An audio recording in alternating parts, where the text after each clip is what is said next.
as who was the guy who was the TV pitchman? Billy Mays. Zombie Billy Mays, he calls himself. Zombie Billy Mays. So he was yelling out infomercials all weekend to nobody in particular. Now he has no voice.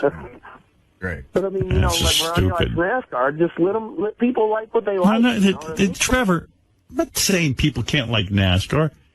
It's different when one of the guys who works with me is getting himself into some kind of weird, angry situation. Of course I'm going to say something to him. He needs some help. He needs to talk to somebody. I guess. But what the hell would you? What kind of man wouldn't say that to a guy you like? Howard thinks he could be a much happier person. Fuck that. I don't want to see him get arrested. Right. Well, that too. He could wind up in trouble. He's going to beat somebody up because the Philadelphia Phillies don't win a stupid baseball game. I can't stand that baseball. Or get beat up, I mean, he's not the biggest guy in the world. Yeah, I don't know where he even gets Football, off being that brave, because he's kind of slight. Yeah, he's going to get his ass kicked. And looks like I got into a fight with a guy out at USC when we played him out there. They're a bunch of fucks. All right, Trevor, thank you. All right, thanks, dude.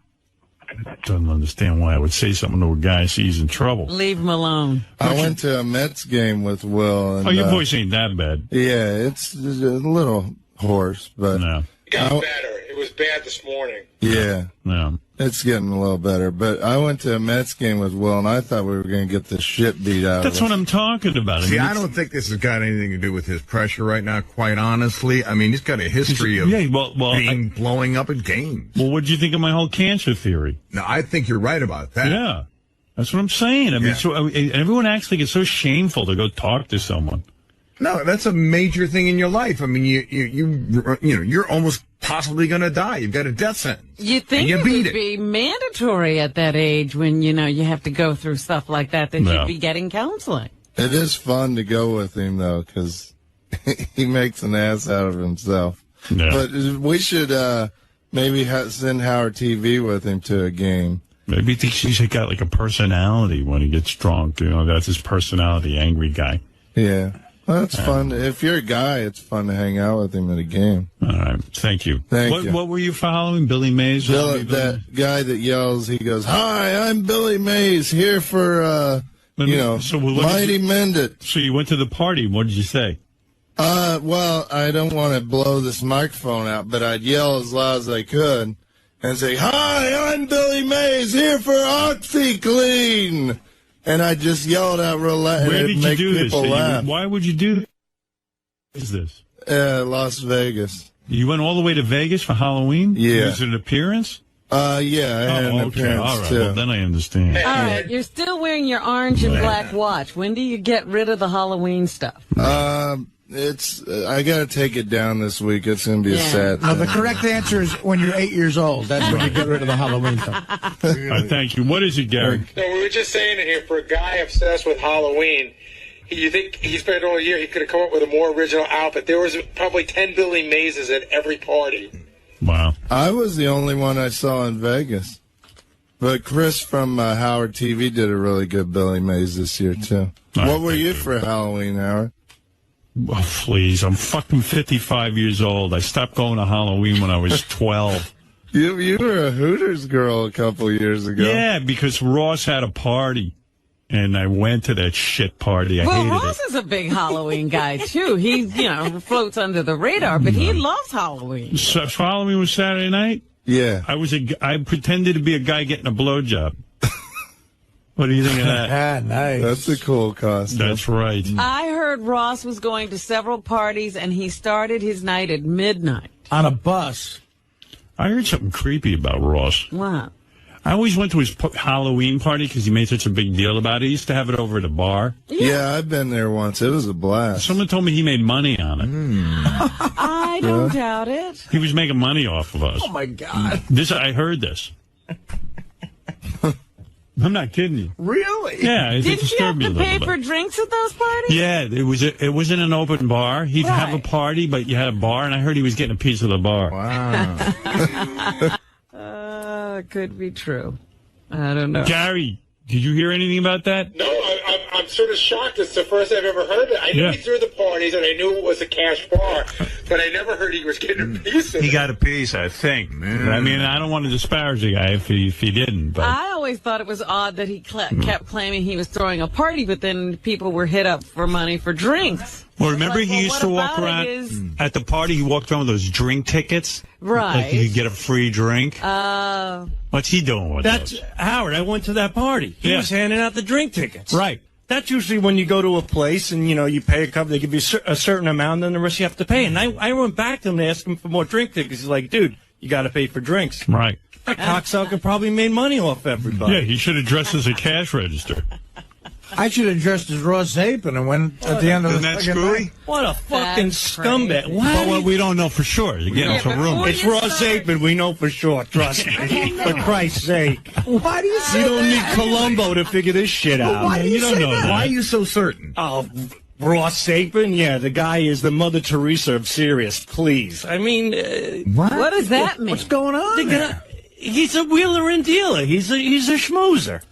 I mean, look at him. What was he? He worked for Geffen Records, right? Right.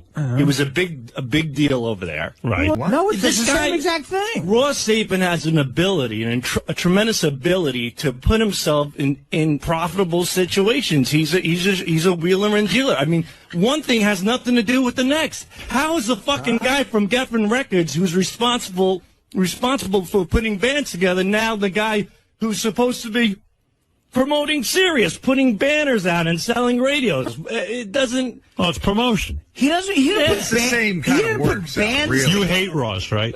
I heard you don't like him. Really? He doesn't like Ross? Nah. Ross is okay. He's a little pompous. He's a little arrogant. He's a little douchey. And that's him. I mean, I personally don't see. Do you think it's weird that I'm friendly with him? Yes. And I'm not jealous. But I think clearly not. Howard, you have a tremendous amount of dignity, and I don't see you hanging out with people like that. And I'm not putting him down. Dignity? Well, you have my ear. What are you saying? What's so dignified about Ross? Listen, the guy doesn't necessarily have a sparkling track record. With what? Oh, I don't want What does to he get do? into it. There were a few incidents that, I mean, look, I like the guy. I don't want to put him down, but please, I mean, he's, like I said, he's not the Pope around here.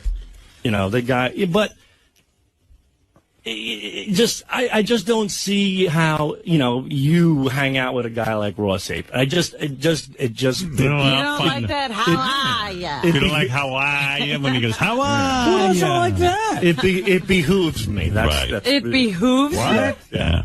It behooves you. I finally said a word that makes sense, right? It besmirches me.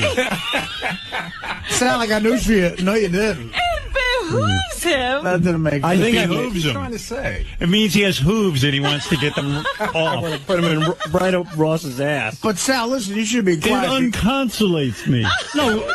What? I just got a text from our buddy Mike Portnoy. Go ahead. This is absolutely not true. Go ahead. That Ross was getting a piece of the bar. That Ross paid for the drink tickets that he gave out. Oh, okay. How does Mike really know, though? I guess he's Ross's best friend. I don't think Ross would tell him. Mike doesn't know that Ross made money off him. Ross actually would tell him. Mike might not have been in on the information. No, Ross paid. He paid $4 and he got $10 back. Ross paid for the tickets. Sal, you really do hate Ross. I don't hate him, but Sal, remember when you were on the air like 5 years ago about how Ross was Howard's friend and how you hated some of Howard's friends and you particularly singled out Ross? yeah, but I don't know one person who likes Ross, to tell you the truth. I love the guy.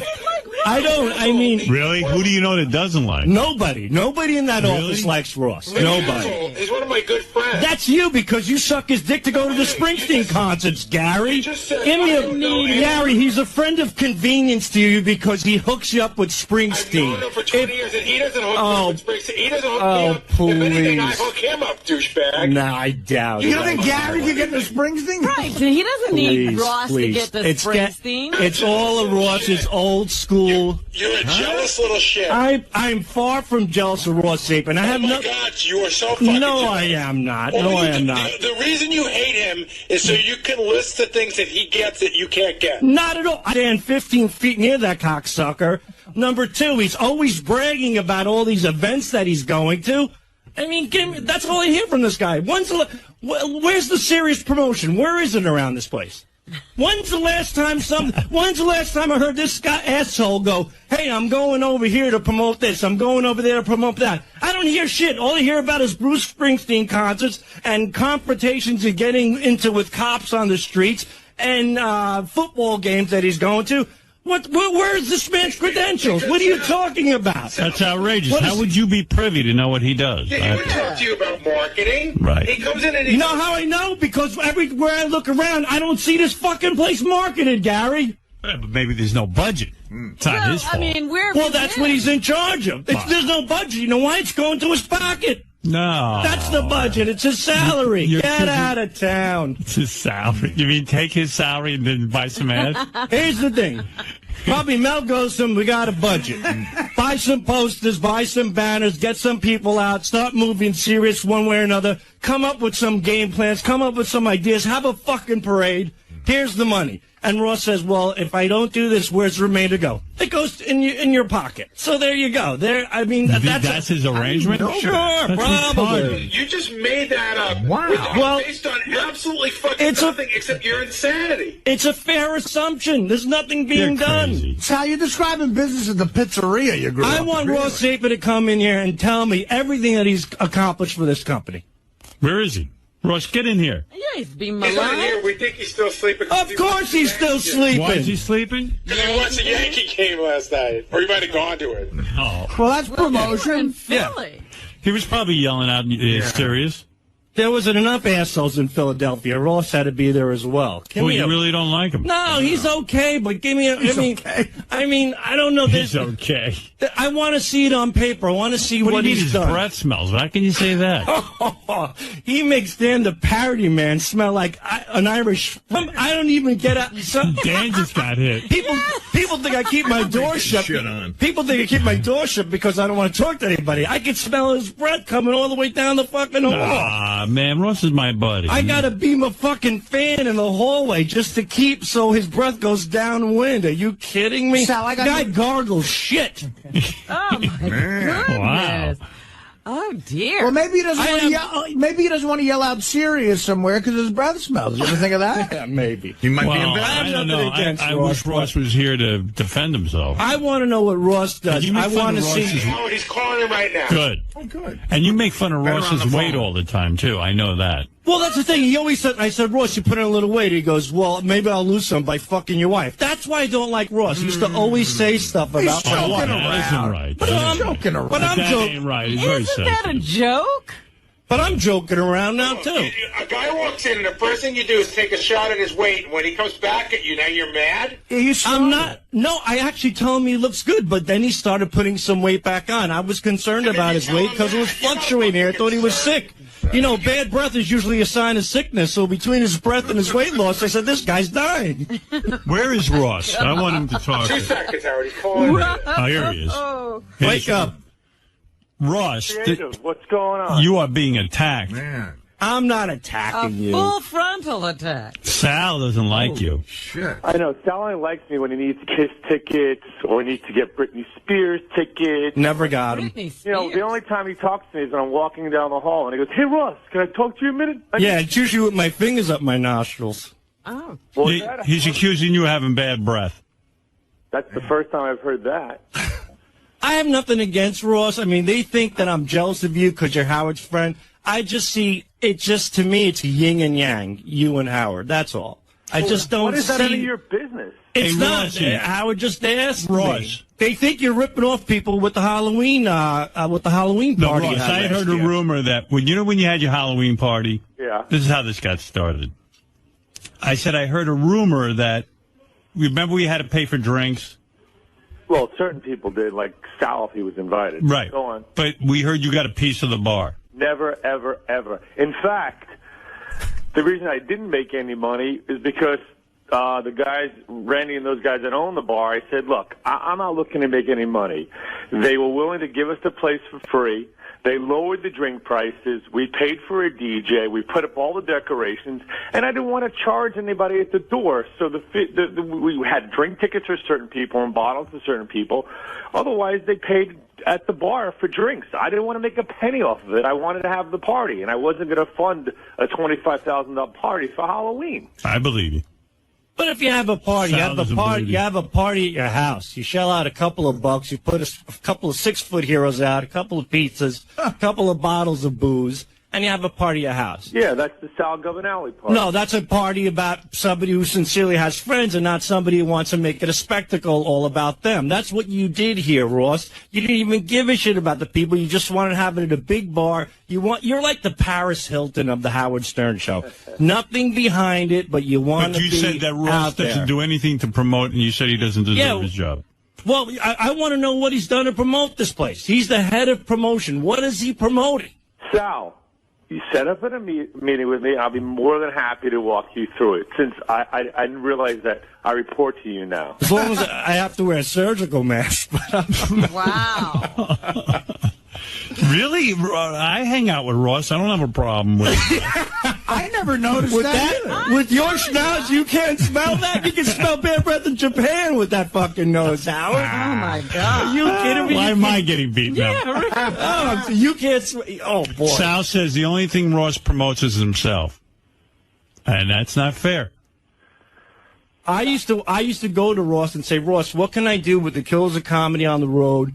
And, put up banners, hand out T-shirts, radios. And he was a little bit somewhat involved in that. But ever since then, I don't know what this guy does. Every time I see Ross, he's bragging about Bruce Springsteen. He's bragging about a baseball game he's going to. He's bragging about a night out with the boys. Hey, Sal. I want to see some results, Ross. I'm going to have to sit down in your office today and go through everything that you've done for the past month. Okay, so Sal, let's talk about this weekend, because I know how much you are keeping a keen eye on what SiriusXM is doing. Were you at any of the Philly, New York Yankee games in Philadelphia this weekend? Why would I be there? Well, that's right, because you couldn't get a ticket. But if you were there and you weren't a subscriber, we were giving away free radios with a 3-month subscription. Were you personally doing that? Locations. Well, from now on, my team was involved with that. I'll tell you what. Next time you're around, Sal, that's promotion. Ross is telling you what he was doing. Yeah, but that's not good promotion. That's somewhat good. Oh boy. So now, no. What would you like to see him doing? Let me tell you some other things we've done. While I'm at the Springsteen shows having a great time, the company is also there.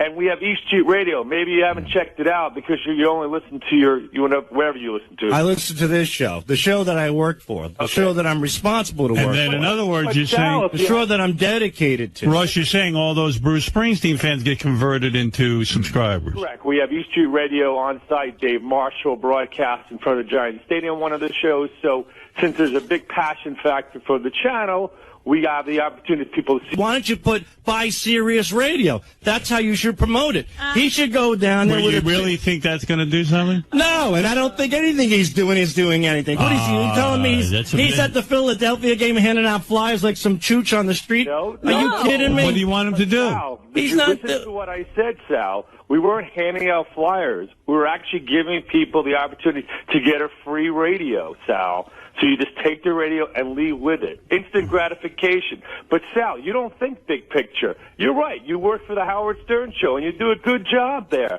But, you should think big picture. If you want to be an executive, if you want to move up in the world, you think outside the box that you live in. Ross, you don't have to defend yourself to him. Yeah, we know you stink. Oh, that's unfair.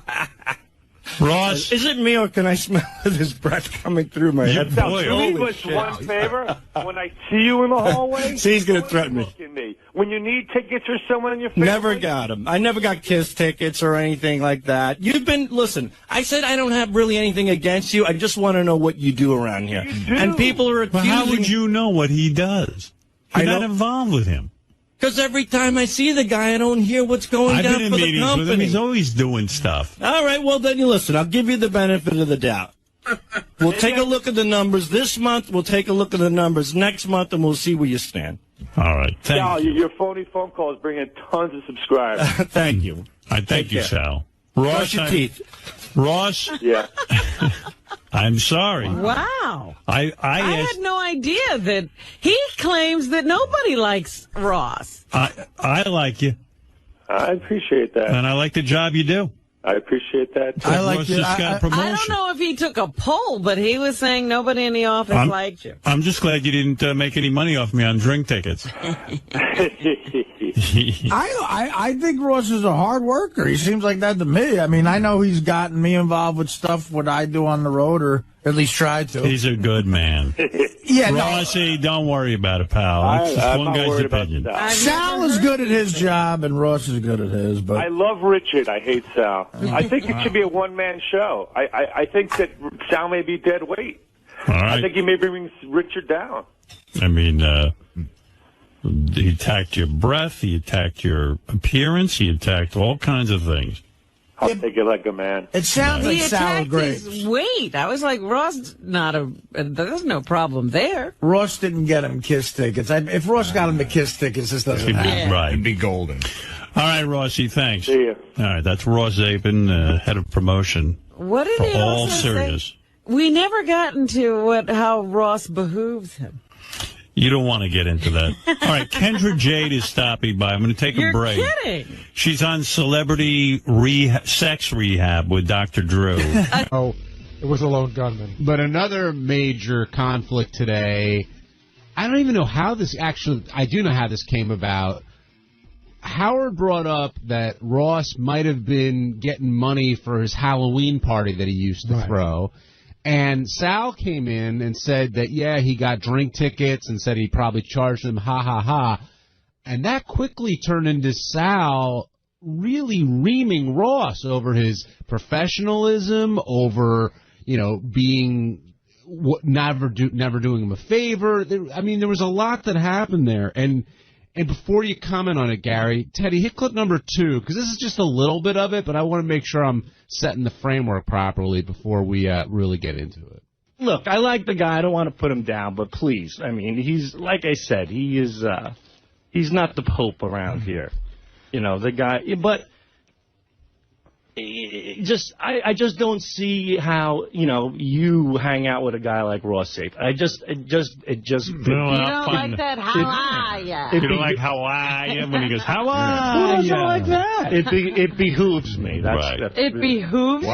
Yeah. It behooves you. I finally said a word that makes sense, right? It besmirches me. Sound like I knew you. No, you didn't. It behooves him. That didn't make sense. I think it I behooves him. Trying to say. It means he has hooves and he wants to get them off. I want to put him in right up Ross's ass. But Sal, listen, you should be quiet. It unconsolates me. No, Sal, what did you mean by that? That his behavior behooves you? Well, his relationship with Howard behooved me. I don't see how they find it necessary to get along. And someone was saying that that's really at the core of your hard feelings here, that you're just not jealous of it, because that's not really the right word, but rather you wonder why Howard would possibly be friends with a guy like this. At least that's the way it came off. Maybe in the past, but I've gotten to get to know Ross. I've gotten to know him. And in all honesty, I tried to get along with this guy, but it never works. And Gary brought up something pretty interesting to me. He said, look, you're using this work thing as an excuse. There's some other underlying issue. And that might be true, but... What's the underlying issue? The underlying issue is that every time I try to talk to this guy, every time I try to get along with this guy, he always just puts me down. He's always condescending. He's always pompous. Every time, if I comment about his weight, he goes right into, like, well, maybe I should fuck your wife, which, all right, it's a joke or whatever, but, like, it's kind of, off the air. It's a little hard. All right. So, first of all, I'll just say, that, like you just say if I make fun of a guy's weight, but that Ross can be a little vain.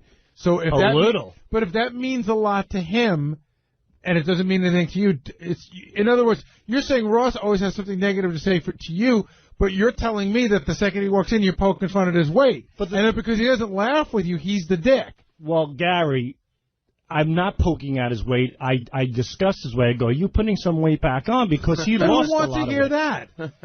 Somebody who's vain about their weight. Somebody wants to be aware of how they look. Are you helping him? Is that why you're telling him? Honesty is the best policy. I was being honest. Now you're being like, No, I'm not. You're going into your weird I would say, okay, no, I would say to him, I go, Ross, are you putting a little weight back on? Just like that.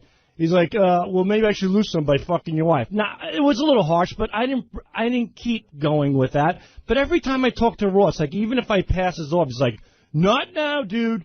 Not now. I got nothing. And I probably asked Ross maybe 2 or 3 times about events.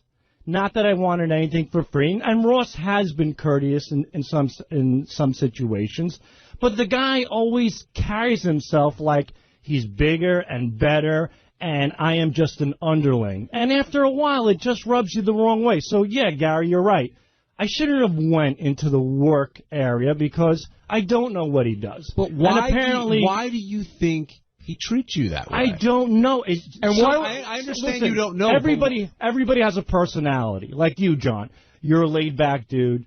Gary, you're usually shot out of a cannon. Ross is a guy who just carries himself with a certain air of arrogance, and he's a bit of an elitist, and that's him. Hey, and unfortunately, I try to get along with everybody. I really do. And with him, I can't. We always seem to just crack horns, and I want to get along with the guy, but I don't know why he just always puts me beneath him. He's always on a pedestal when we're around. So I apologize to Ross about going into the work area.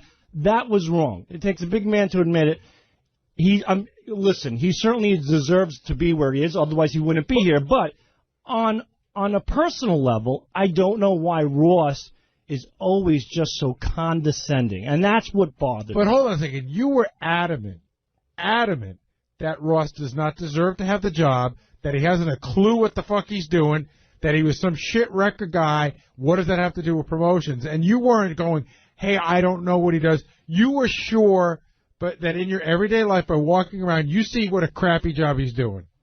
Yeah, that's right. I said that. And you're saying you didn't mean it? I'm saying that when you came to me, you said, how can you say, you brought it to light. You said, you don't know what the guy does.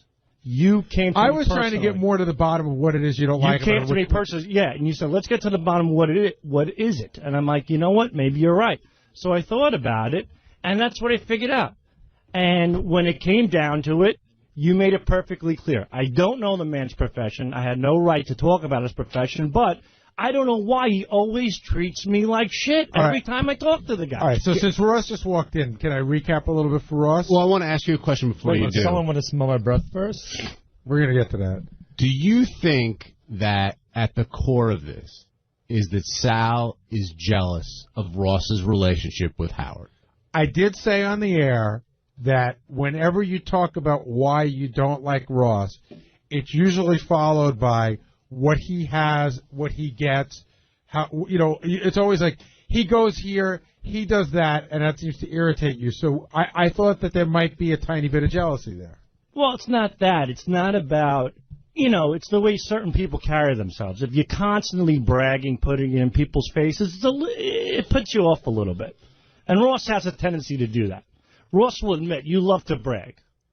Would you not? I don't brag. All right. I discuss. But Sal, the only time that we really speak is when you come to me asking for something. You don't come by and say, hey, what's going on? Yes, I do. Oh, about the weight. And you know what? You do it to get my goat. You don't do it to say, hey, blah, blah, blah. It's a lighthearted shtick. It's a lighthearted jab. But you come back so. It's a lighthearted jab, but you come back so hard. It's lighthearted to you. Well, I would hope it's lighthearted to Ross. He's a man. If I'm talking about him putting a little weight on. I was just saying. I also say when he looks great, and when I say you look great, you go, fuck you, you think I'm lying. I don't know when you're telling the truth. I know. That's what it is. If you give him a lighthearted jab and he comes back at you strong, yeah. Do you say, that guy's an arrogant asshole, or do you say, woo, boy, I touched the sore spot there? A little bit of both. But then you touch it again. It's an arrogant guy who touched the sore spot. Like, he got me good. You know, he got me. Hey, how is Ross looking now? He looks pretty good.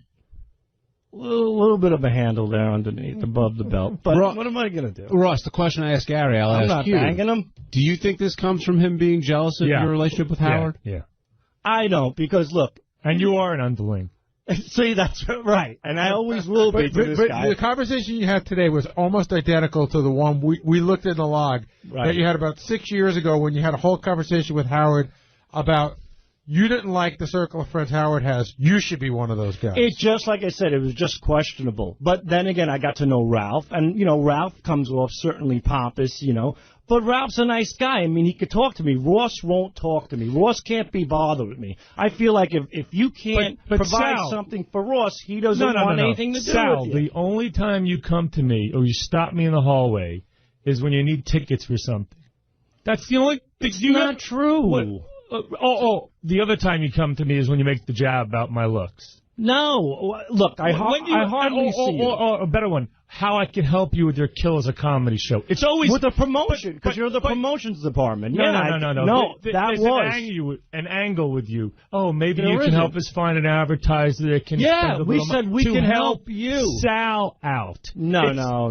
Sal, Sal, it's a one-way street. When you come to me, it's when something to help you out. Not true. And you come with these puppy eyes. Oh, and I know everybody. I want to take my son to Kiss. Or No, I Kiss want to had get a nothing to do and with I might add, you want them comped. Kiss had no, and I paid for my. When you ask for tickets, you want them for free. I never asked you for Kiss tickets ever. By the way, is that the way you're supposed to do it, or you're supposed to go through Gary and the show? Hold on. I never went to you ever for that for Kiss. Ever. Never ever. Never what's ever. Going on here? On my one of you guys is not. I never went to it. I never went to him for Kiss. Sal, never. You brought that up on the air today. You said I've asked Ross for tickets like Kiss, and what you said that on the air. Kiss would be a good example, but I never asked him for Kiss tickets. So what tickets? We talked about a Broadway. What tickets did you ask him for? We talked about a Broadway show that he was personal friends with, and he hooked me up. By the way, they were comped, and you would call me like a little bitch that Friday night. I didn't call you like a bitch because you're tracking me down. Because they weren't on it wasn't written down. Oh, why? Because you came to me 3 times and kept changing the date after I got it done for you. First of all, hold on a second. Answer the you question. Said to did me, you come to me with a date? Yes. And said, I need these. And how many did you ask for originally? I asked for 4 tickets. No. Did you ask for 6 tickets? I don't remember. No, but, I remember. I do remember Sal, when I. Okay, hold on. When I remember when I did ask you, and don't act like I'm not the only one who's ever asked you for tickets. No, this Plenty is of me people and you talking now, Sal. All Mr. right, Big Shot. No, I'm not saying I'm a big shot. I'm saying that when I ask you for it, you go, I have a friend involved in this show, and you know what? If you do it, if you go to it, do me a favor, just speak highly of it if you sincerely found it to be good, and I did. And that's exactly how it went. But you had no problem staying on me. I had no choice. If I went to the window and my name's not written down, who am I supposed to call? Who am I supposed to call? Rodney Dangerfield? Hold on. Did you get in? Yes, eventually. For free? Yes. Okay. All right, so thank you. So when we're supposed to bow down, I'll cut you a check. I don't give a shit. Oh, really? Okay, no. From now on, you will cut me a check for I don't need to cut you a check. And you know what, Ross? I do say hello to you. And by the way, pass by. I do say how you doing hold on. all the time. If I do throw a party again, I'll check with you to make sure it's the right place to do it. And B, you will not get invited. And C, I'll explain to you all the specifics to the party, so you don't sit there and say I charged people and made money for a party. I'm not the one who leaked that you did that. And no, but you were the one who were adamant. But who leaked it? Hold on a second. Who leaked it? Stop. Howard brought it up, and then you said, well, of course it happened. It's Ross. You do the math. I found it questionable. We don't know. Hold on. We go, we don't know that. And you go, it's got to be true. It's Ross. Well, you know what? I question it, but who's the person who said it to begin with? You're not answering the question. Forget about who leaked it. Stop. Gary, you're not listen. Ross's attorney. Forget about who leaked it. Howard put it out there, and he even said, we're not sure. And you said, it's Ross, I'm sure. Well, who leaked it? Again, that has nothing to do with it. Forget about any leaks. No. Who leaked it? For everybody. You're deflecting. I've never made a penny on the party. And that's nor fine. did I need to. Okay? And listen, if that's the case, that's the case. But I'm not the one who came. The case, if Sal. somebody came forward and said it, not me. And then it just kind of confirmed the thought I had. I'm like, you know what? Maybe he did make money. There was no maybe. There was no one will ever know. Sal, there was no maybe involved. No. Hold on a second. There was no maybe involved. Howard said it. He said he wasn't sure. He said, I heard. From you who? Said, it doesn't matter. You said, stop, but you're deflecting. You said, I know it's true because it's Ross. That's what I felt. But why? I don't know, because I didn't like Ross. So if I'm telling you now to put this to rest, look me in the eye. I've never made a penny on the parties. Do you believe me now? Or your source or the leak, you're going to believe the leak. I mean, I don't know what I No, I threw the party. I am telling you I didn't make a penny on it. Are you going to believe me? I don't know how that's going to change anything, whether I do or I don't. It's a simple question. Whether I do or I don't believe you. I'm asking you the question. What Answer does me. It change? It doesn't change anything. You don't do like you believe me. You still don't like me. You'll still be condescending towards me. Hold on. And all you want is me to bow to you and make you feel important and say, yes, all right, Ross, yes, I believe you. I do believe you. You've given me reasons not to like you. Okay, I don't think I've given you reasons to not like me. Every time I talk to you, you talk down to me. You just have this air about you. You just, I don't know why. Sal, I want to be your friend. I'm always polite to you. I'm polite to everybody around There's here. two-way streets, and there's one way with you. So I'm in a meeting, and you walk by with those puppy eyes. Can I talk to you? You're there to ask me for a favor. It's not like, hey, this is what I can do for you. Or, hey, I was thinking about this. What do you want me to do for you, Ross? I don't want anything from you. Okay, then I don't want anything obviously from you. You want something from me when you come to me. I don't want anything from you. Okay. Not one thing. So from this point forward, you don't need anything from me. Done. Okay. But, you know, whether I believe you or not has nothing to do with what happened. But do you believe him? If he said it, yes, I believe him. Absolutely. Yes, I do. Looking him in the eye, I believe you. Okay. I believe him, and I'd like some Broadway tickets, too. David in Brooklyn, you're on the wrap-up show. What's going on, guys? Hey, David. Big fan of everybody except for Sal. I think he's an anti-Semite, and I think this whole thing is because Ross is Jewish. Totally not true. I wish I was Jewish. Ross, did you hear the whole thing? No, not the whole thing yet. Sal, were there some anti-Semitic undertones in there? Artie said something like, you know, he's not the Pope. Like, he goes, that was like a Catholic reference. I go, I don't know what Jewish reference I can make. I can't say the guy's a rabbi or something. I don't know of any high holy figure in the Jewish community that maybe Elijah the prophet or something. I don't know. What about you when you said one of those... Jesus was Jewish, you but said then one of those New York types, those New York types. I didn't say that. Anyway. Megan in New Haven, you're on the wrap-up show. Yeah, I'm just sitting there thinking that, first of all, John, you're totally awesome, and I think of you as, like, George Takei. Like, nobody can not like you. Oh, okay. Thanks. I felt like a gay Asian. No, not even close to what I was meaning. Nobody can say that they don't like you. Well, I don't know about that, but thanks. It's coming out there, right? Okay, with Sal... It's seriously like, Ross is like, wah, I'm a promoter and I don't want to talk about the fact that I promote stuff. What?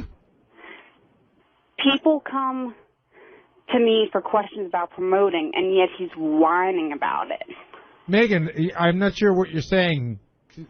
We don't understand. Ross is whining about the fact that Sal came to him with questions about promoting. No, I can explain it for Ross. Ross's job. People come to me with questions all the time. Megan, Ross is in charge of marketing promotions for Sirius, so he's in charge of marketing Sirius. And Sal was looking for a sponsor for the tour. I understand that, but he's complaining about the fact that Sal was asking him questions. No, Ross was saying that I only come to him when I want something for myself. Right. He didn't say any of that, Megan. That's how it's coming across on the radio, though. Well, I apologize if it does. I have no problem if someone comes to me and says, hey, I want to do this or I want to do that. And I think in the context of Sal, that if Sal came to me, and I think there's a gray area with Sal when it comes to that I have to always say to myself, what's the ulterior motive here? So I'm willing to work with people. I want to work with people. I want to help promote the product. but, you know, everybody has their own agenda. So my biggest problem is that most of the time that Sal comes to me, it's when it's for me, and not for the bigger picture of SiriusXM. First of all, you make it seem like I'm at your door begging you every day for tickets. It's been one, no, but maybe when you two do occasions, beg, it's for yourself. But you're the guy who always walks around saying, I got this, I got that, I'm going here, I'm going there. So when you're in a situation and you know somebody who's tied in, I'm going to ask you. Let me ask you a question. What do you want me to do? You want me to How many people around here help you out? How many? Everybody that I work with, we all help each other tremendously. Okay. Tremendously. Do you shit on all these people? No. Okay. But you know what? So I'm one of the few probably outside the Stern Circle that takes care of you. Why do you shit on me? You're not out of the Stern Circle. You're sitting right here right but now. I don't You're work involved on the show day in and day out. Yeah, but you know what? But Ross, I'm not on your guys list. Why do you shit on me if I'm helping you out? Well, talk to Howard about your guys list. No, I'm asking you. I talk shit about you because you always treat me like shit. And I'm trying to explain to you why I treat you a certain way, and it's not like shit. Well, because when you come to my door you know when and you get I don't answer it for you, because I'm in a meeting, doesn't mean I treat you like shit. No, whenever I see you in the hallway, whatever, like, not now, don't talk to me, can't be bothered with you. Because you go and then to with me, showing the hey, hallway, Rod. I went for showing the hallway. You wanted to be in it. I really went to bat. I joked with you. I said, all right. You broke my balls every day, though. You said, listen. Yeah, now I wasn't in it. Now you're done. And I took it. I'm like, all right. But you kept going with it. And I thought at a point you were really, really serious. You're like, look, don't you come to me. Don't you ask me for nothing. You didn't put me in that goddamn show. You said you would. You're done, Governor Al. You're done. And you would walk away. Like, so you can't even tell if you're joking around. I know you. Aren't you a comedian? I know you like. Are you a comedian? No, not anymore. You can't tell a joke? Yeah, but I don't know. It's hard to decipher for when you're joking and when you're not. But every time you do come across, so you don't know how to read people. Ross, just admit it. You know you don't like me. You never did. It comes across. Are you giving me a good reason not to like you? No, but this is before that. You always treated me from that this way. point you forward, never treated from me this with point respect. forward, we'll use the email system. Okay? So you can still reach out. If I answer you. But we don't have to do things face to face. That's the beauty of the technology. But this is a wake up call to touch the lighter side of yourself. You should get listen, Ross. Okay, Dr. Phil. No, sometimes you ever notice when you talk to your wife, she said, you said it this way. You go, no, I didn't. She said, yes, you did. That's what you do. That's what you suffer from. You have a way of projecting yourself and not listening. And I'm telling you, that's how you come across. And this is an opportunity for you to maybe say, hey, maybe I'll step back. I was man enough to say, listen to me. I was man enough, and I still stick to it. I apologize about the work thing. It was underhanded. It was wrong, and I don't know your profession. I'm sorry. And I mean it. But you should also admit that, hey, you know what? Maybe I do come off a little harsh to people, and I do put myself a bit on a pedestal, and I do put people down. Maybe you could see that side of yourself. Maybe you can. Right, maybe you can detect your arrogance. Hold on. Okay, John Hyde. Yes. You come to me a lot, right? Yes. Do I handle myself in a professional manner, or do I make you feel like shit when you come to me? No, but I don't have the relationship that Sal does with you, I guess. Well, I have a question. You have a relationship. See, that's the point I'm trying to bring up. I'm just asking you to be... He's worked a relationship with me, so we have that give and take kind of thing. Yeah. You What's never... the relationship? Teddy, have you come to me? Have I helped you out? You needed a club out. You needed someone to go. Have I been there for you? Of course. Did I make you feel like shit? With Artie and stuff. Yeah, I can go around the room here. You know hold on. Can I jump in for a second? I could go to 20 people, too, and ask them if I make them feel like shit or I don't make them feel like shit. What does one have to do with the other? Well, you're making it seem like you come to... No, not right now. But you don't like me. Well, you're giving me a reason not to like you. He's saying you seem to be the one that feels that way about him. You made it sound today that there were a whole group of people that no one liked him except for me because I got free Springsteen. That's what I always thought. I really did think you'd be a dick before I got to know you. Like before you worked here. I thought you would be, but actually Ross is a really friendly guy. He really is. Hey, Sal, you made the statement today that everybody in the back hates Ross. You did. Right. And then 10 people I am me and said, like Jason I am me goes, I don't hate Ross. I can think of one other person. Yes. Who? I'd rather not mention. As somebody that works on the TV show. But I got a question for you, Sal. Who doesn't like you? Yeah, Sal, pay attention here. If you didn't... Only one? If you feel that way about... If you feel the way that you feel about Ross, I just want to get along with the guy. Listen, I don't want to anymore. If you feel the way that you feel about Ross, then why would you ask him for a favor? I haven't. I try to get along with him. I'm constantly trying to get along. You feel this way about him, and you felt this way about him from 6 years ago. Yes, but I've tried in the interim to get along with him. If you don't like him, why would you ask him for a favor? If I don't, I really you made it really clear that you don't like him. I You didn't get like along him 6 with the years guy. ago. Ross is an acquaintance of mine. We're here by force. But you don't trust him. He's arrogant. You don't think he's a good guy. Why would you go to him for a favor? In a situation where it's because his it helps you out, Sal. Just answer it. Listen to me. I don't like my ice cream man. He can be a pedophile for all I care. But you know what? He serves me fucking ice cream. But he's not the only ice cream man in the world. But in this world, Ross is. If That's there's not true. Well, we'll find the other guy. Me. You've come to me before for tickets. Yeah, and you've been great. And Thank Gary you very much. is not a pedophile. And Gary, you treat me with respect, and we get along great. And you know what? I work for you, and I respect you, and I respect Ross too. Ross doesn't respect me. You don't respect him. I do. You though. don't. I do, and it's out of You frustration. never would have said the that things I you speak said this today way. if you respected me. It's out of I don't care you talk about my party. I don't care you talk about my breath. I don't care you talk about who doesn't like me. But you sat there and you went off on the job I do. That you don't even have any idea what I do, but you went there. But you know what? That way, that proves to me you have disrespect for me. Okay? I developed it because you. Hey, listen, you sowed the seeds, buddy. You know what I mean? That's basically it. What? How did he sow the seeds? He didn't know. He read that in a book once. I feel All right, Tears for Fears. I know what you're trying to say, Sal, but how did Ross... We only have a minute. How did Ross sow the seeds? What did he do? The way he carries himself. You get what you project. If the guy's constantly a douchebag to me, guess what? I'm going to be a douchebag back. So now I'm not going to lay down. No, if you are one. If somebody's a douchebag. You said I was a douchebag. To me. I admitted it 1 billion times. You're always a dick to me. I'm always a dick to you. If I was a dick to you, I would have not taken that phone call on a Friday night from you when you're stuck at the box office with your wife. You dicked me over. You know what? Shame on him, and left you standing there. But you did dick me over. Phone calls you didn't make for a follow. Yeah, you had to, but you made me look like a jerk. I didn't have to do anything. You made me look like a jerk. I went to the window. You made me look like a jerk. How? You kept switching the dates after I get them confirmed. I switched one date. Big deal. 3 times. Big deal. One fucking date. Everything's a big deal to you. No, it's not. Apparently, no, it is to you. You know what? Things are based on relationships, okay? And you have disregard for a relationship. Bullshit. I get along with everybody but you. And your wife. But you should, you know what? You should be the bigger man. Take a look at yourself and say, hey, maybe I come off a little pompous. Maybe I need to pull that back. You could do that, too. Mm-hmm. We all have our faults, Ross. Okay. Recognize Hey, look, I'm nowhere near perfect. I realize that. But I don't need to take this from you. You're not taking anything from me. If I'm a true friend, I'm giving you advice. You're not a true friend. Take a look That's at the thing. yourself. If you were a friend, Better I would yourself. take it from you. I'm trying to be a friend and say better yourself. I'm only You're better a myself. Stockbroker I'm who not tries failed. to write I'm jokes. not failed at all. I'm not failed. I left the industry when it tanked. I left at the peak. He totally wanted to trade in the BMW for the Honda. That's his idea, not the stockbroker. Yeah. Judge Wapner has spoken. These two ever going to get along, Gary? No. I want to get along with Ross him. I'm willing to get Ross along holds with a him. grudge, so the answer's no. And he's not even Sicilian. It should be me holding the grudge. Are you holding a grudge, Sam? No, not at all. I never did. I just want him to be nicer.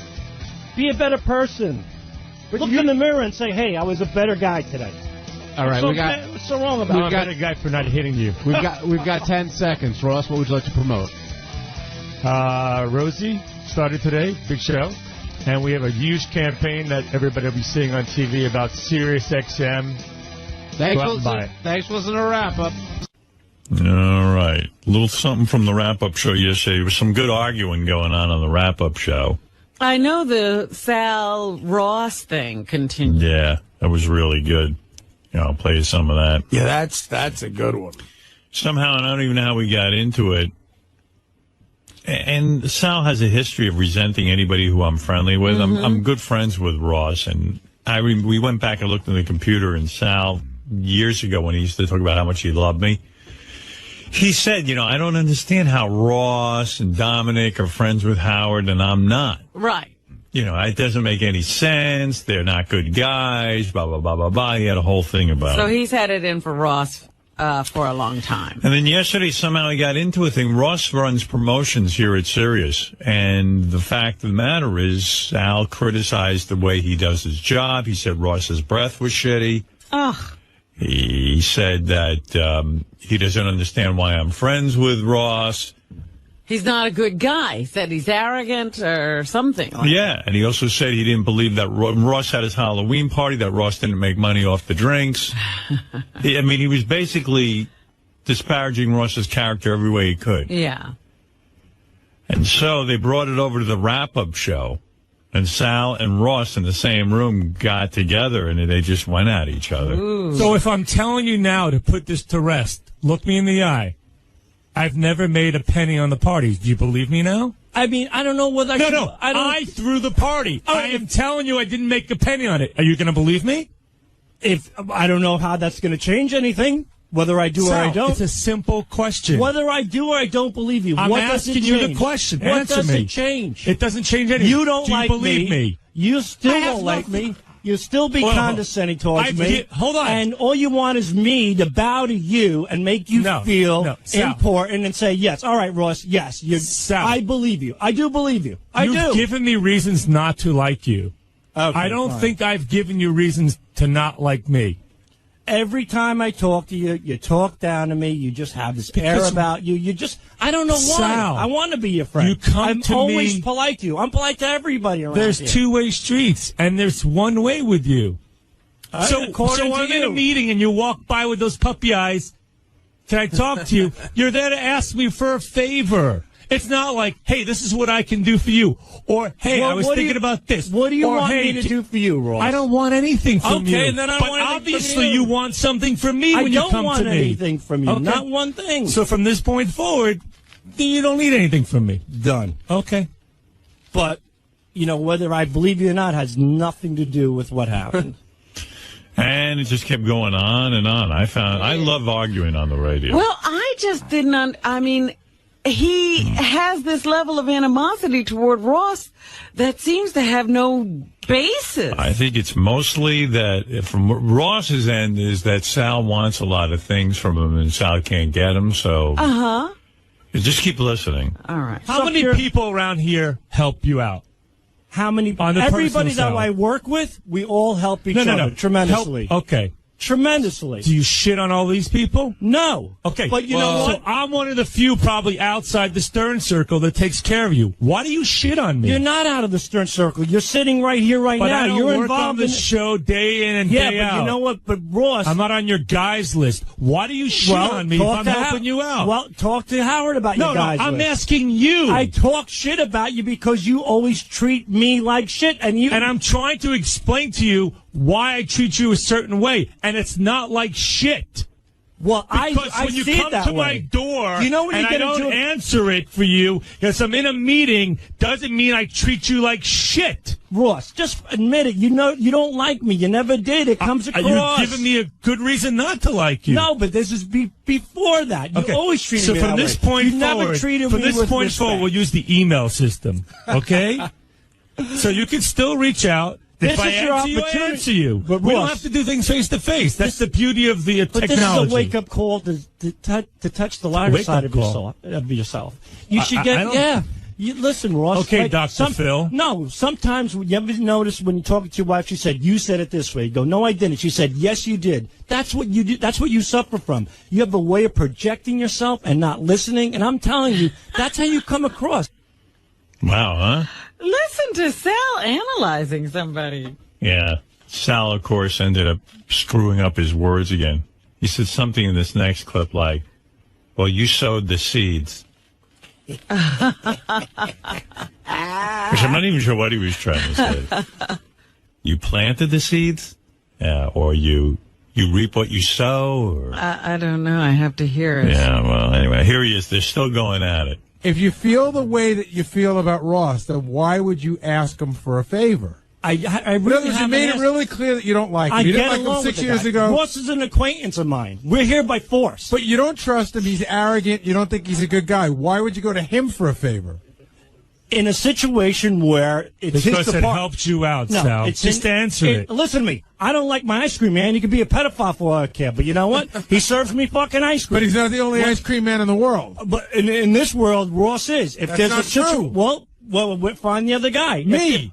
You've come to me before for tickets. And you've been great. And Thank Gary you very much. is not a pedophile. And Gary, you treat me with respect, and we get along great. And you know what? I work for you, and I respect you, and I respect Ross too. Ross doesn't respect me. You don't respect him. I do. You though. don't. I do, and it's out of You frustration. never would have said the that things I you speak said this today way. if you respected me. It's out of I don't frustration. care you talk about my party. I don't care you talk about my breath. I don't care you talk about who doesn't like me.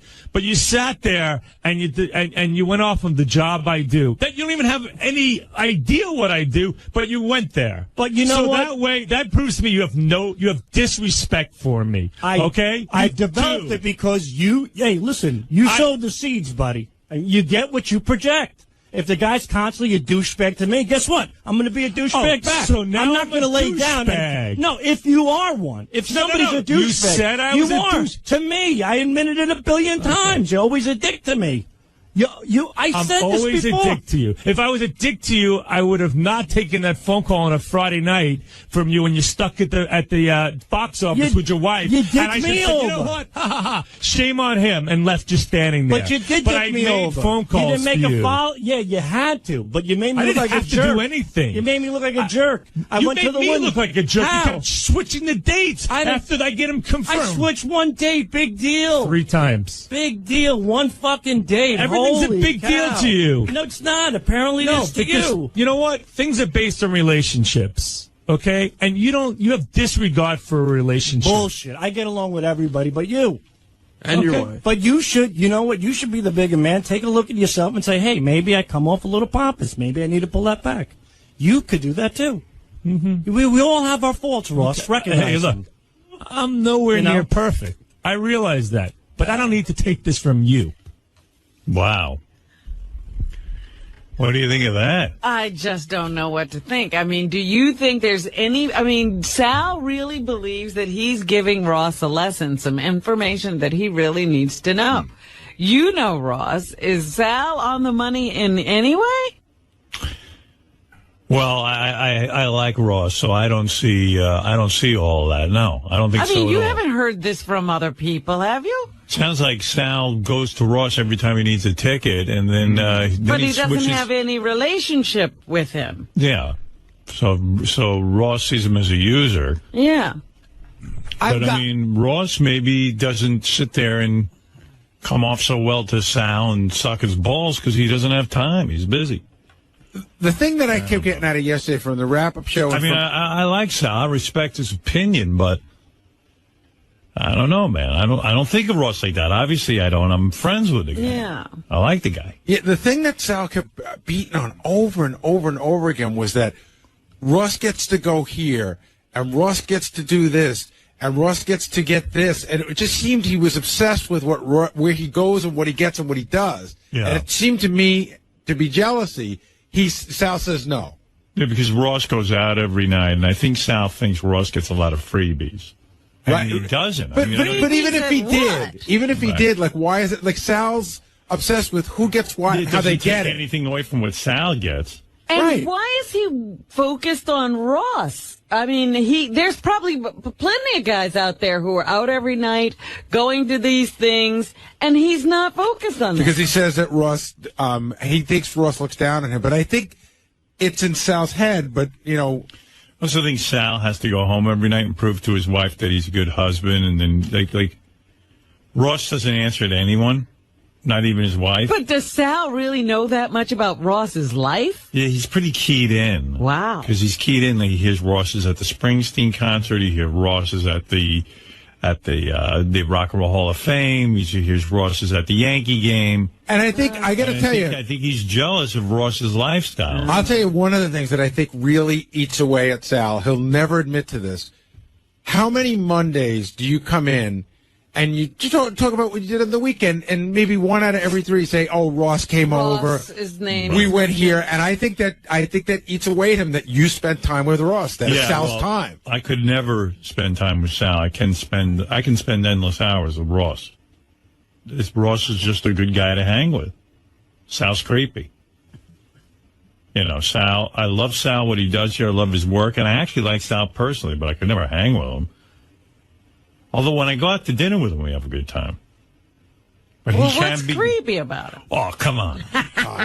When he starts in with all that worshiping and some of those thoughts he has are really weird, you know. You know, it's not the thought of a rational guy. But I like Sal. Don't get me wrong. I actually can hang with him, too, I guess, on some level. But I don't think I could have him to my house. And not only that,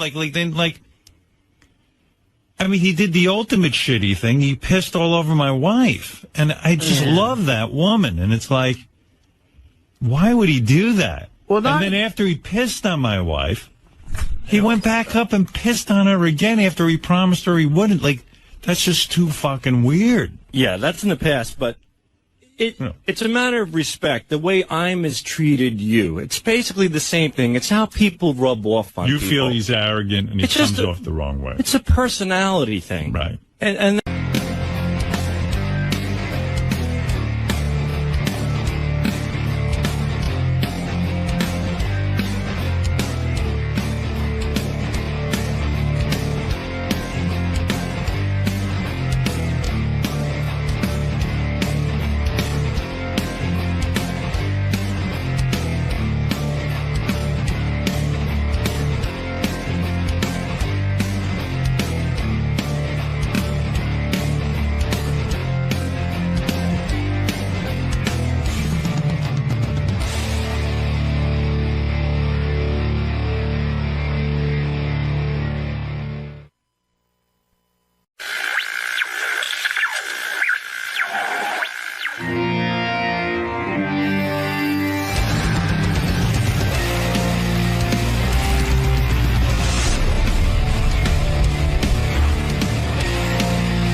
Yes, Eric. Eric the Midget, everyone.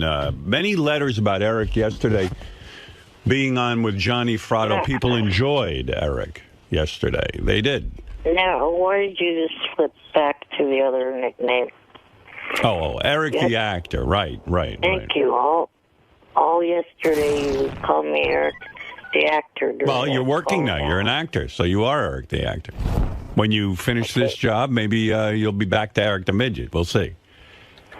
See how you do. Anyway, Eric the actor, what can I do for you? Well, I was calling and thought I also had Johnny on the line. Johnny, you still awake? Johnny's exhausted. Leave him alone. Oh, my goodness. You don't need Johnny. Good grief again. Well, calling in response to the fact that SFN is actually closed. You know, Eric is referring to, this is a miracle. This really is true. I have Eric to thank for this. I was on the phone with Eric yesterday. I don't know if you heard it, but I was on the phone with Eric, and we got to talking. We were talking about how horrendous the people are on Stern Fan Network, that it's a horrible website, and that I don't like it. And I say out loud, I wish Mutt would close it down when I was talking to Eric. Well, Mutt closed it down. It's really, I thought maybe it was a joke, but he just said, you know, believe me, that was the nicest Christmas present I ever got. Mutt closing down Stern Fan Network, because really it was a place for people to assemble. It was like a Klan rally. And they put on their hoods because they're anonymous, and they just blast away at me and everyone in my life. And if something horrible happens to, let's say, my kids or my wife or something, or even if something good happens, they turn it into something horrible. They're monstrous. Yeah, they're not only that way towards you and people involved with this show, but I've read they're like that towards each other too on there. Well, you know, before the internet, I used to be able to control everything. The only way you could really get your word out is if you came on the show. Right. Now, with the internet, everybody's got a radio show in a sense. So, I don't know. So, Mutt, you know, I had a feeling that Mutt probably said to himself, you know, why am I keeping this site going? I don't think he makes any money with it. I think it's one big headache for him and a nuisance. I mean, it's probably... But it's been years. Yeah, but I think on some level he thought that he was doing me a favor. Or maybe in the beginning he thought, well, maybe this will turn into a business and I won't have to work anymore. But you've been complaining and complaining about it. Yeah, well, anyway, thank you, Mutt. Great Christmas gift. And thank you, Eric, for that scintillating conversation yesterday. Look what it led to. That. That's right. No problem. Yeah, and by the way, this is just one small step. I'm calling for the whole internet to be shut down, right? Yeah, I mean, I'm a member to one other message board, and that message board is not even ran that badly. I mean, did you hear Johnny snoring over Eric? Yes. That was pretty cool. There he goes. There he goes again. What Come on, Johnny, wake up. But anyway, I'm a member of another message board, and that message board doesn't have anything on it. The message board doesn't have any negativity on it? Right. Yeah, well, it's just you know what it is? I have a lot of enemies in radio. Everybody's jealous of me in radio. So a lot of times they, have to say negative things to bring me down. Right. Right. And I don't know why they're mean to each other. Like, I understand why they're mean to me. They're even mean to each other. They go get into fights on there. It's very negative.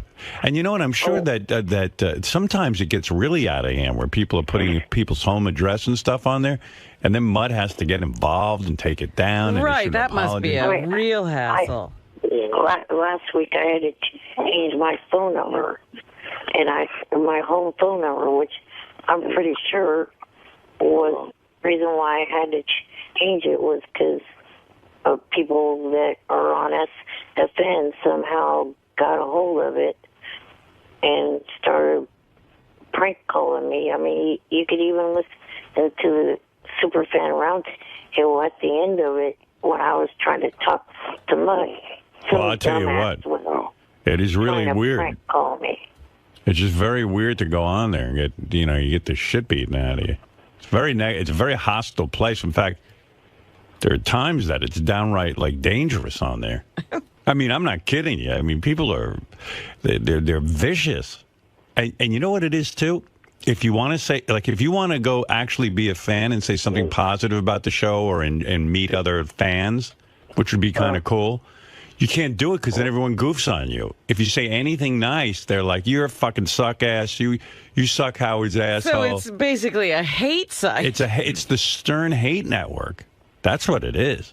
And because if anyone says anything like, "Hey, I enjoyed the show today," you fucking ass kisser, douchebag. Howard hasn't been funny for 15 years. He sucks. He blows. It's like Thank you. It's like you get mugged if you say anything positive. So maybe we have to ask Mata, is this for real? Is this really happening? Is the Stern Fan Network no more or what? But so far it has been closed. I went on there yesterday to see if Mutt still had it closed, and he did. And I applaud him. I don't particularly like his PS message. Oh, fuck you, Eric the Midget. Yes. Yeah, well. I guess he feels you brought him down. Maybe. Now what the hell is Johnny doing? Something with water. Let me hear. I heard that, too. Are we in the bathroom with Johnny? He's taking a shit or a piss. I think we heard him peeing. That's disgusting, Johnny. There he is. Johnny, would you take a piss? Yeah, I didn't know you guys were on. I think we're hearing ambient, Johnny. Yeah. No. Hey, Howard, I want you to figure this one out, okay? Yeah. How come Jan's name is spelled Jon? Yeah, because when you're from that part of the world, Jon is Jan. Yeah, but his last name is Johnson. Why isn't he Johnson? Yeah, right. I don't know. Hey, wait. Here's Mutt. Here's Mutt. We're in the middle of a conversation with Eric, Johnny. Let me just Mutt, is this for real or is this something? Well, first let me say, how is it I'm being blamed now for Eric the Midget's phone number? He doesn't even know that anyone on my site had anything to do with it. It's just, I think Mutt has, it's his fault for everything that happens on the internet. It's happened through your site before. You said I think. Not the first. How would someone on their site get your phone number?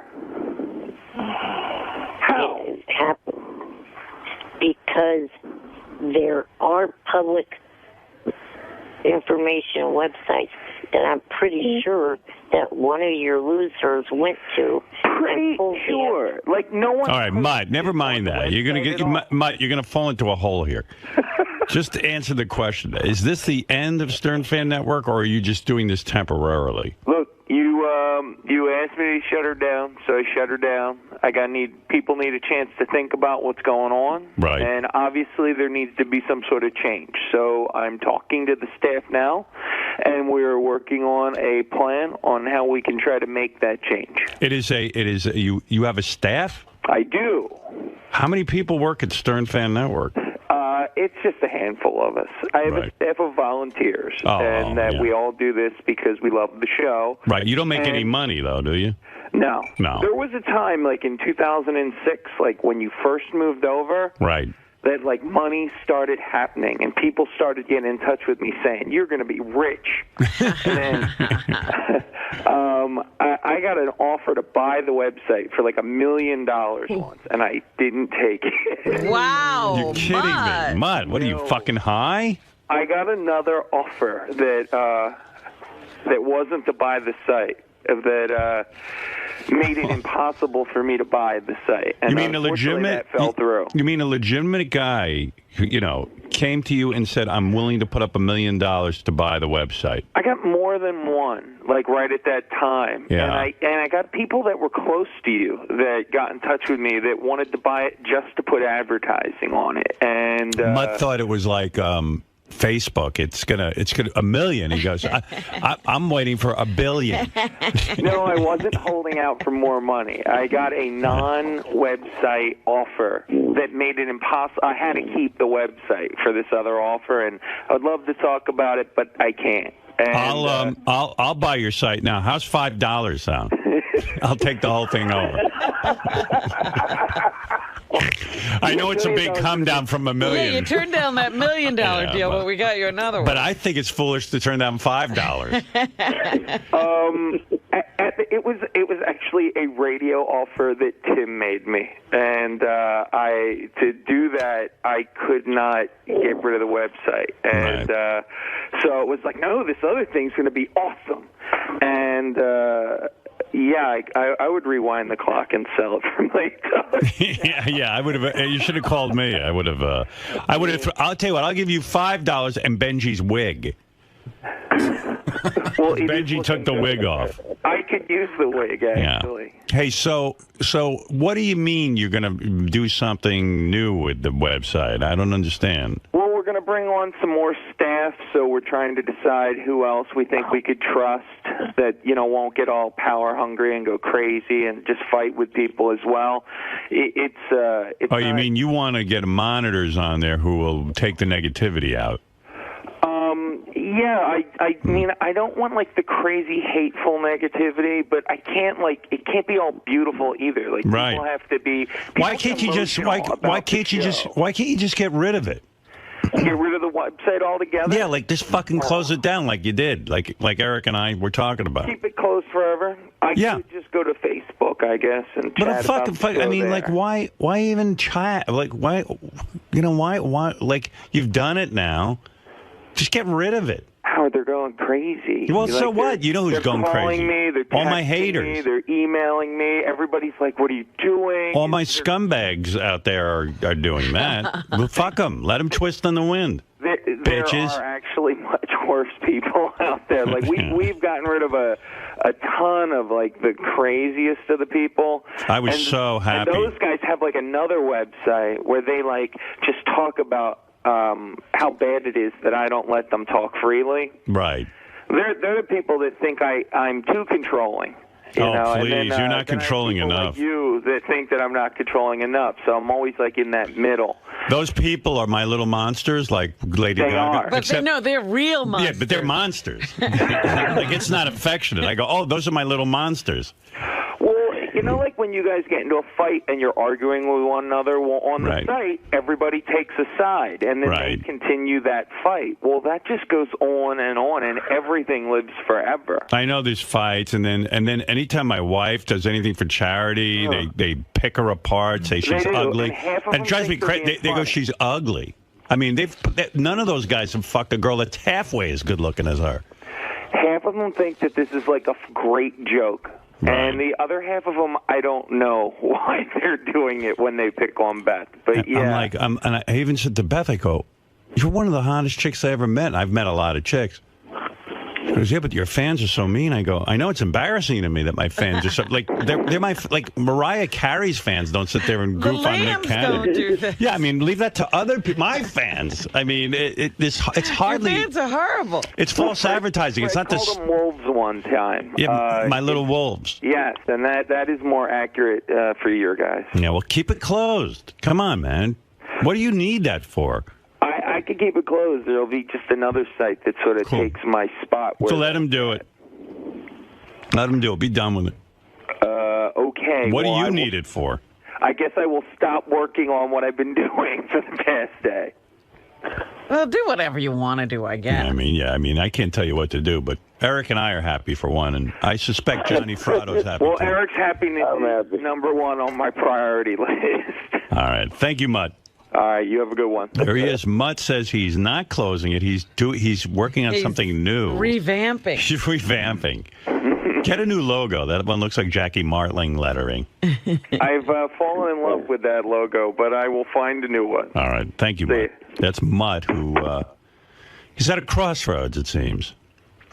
Well, all he's got to do is just change, like, the stern, you know, the S would stand for, like, stupid fan network or something. Yeah, because I feel like an idiot when I read it.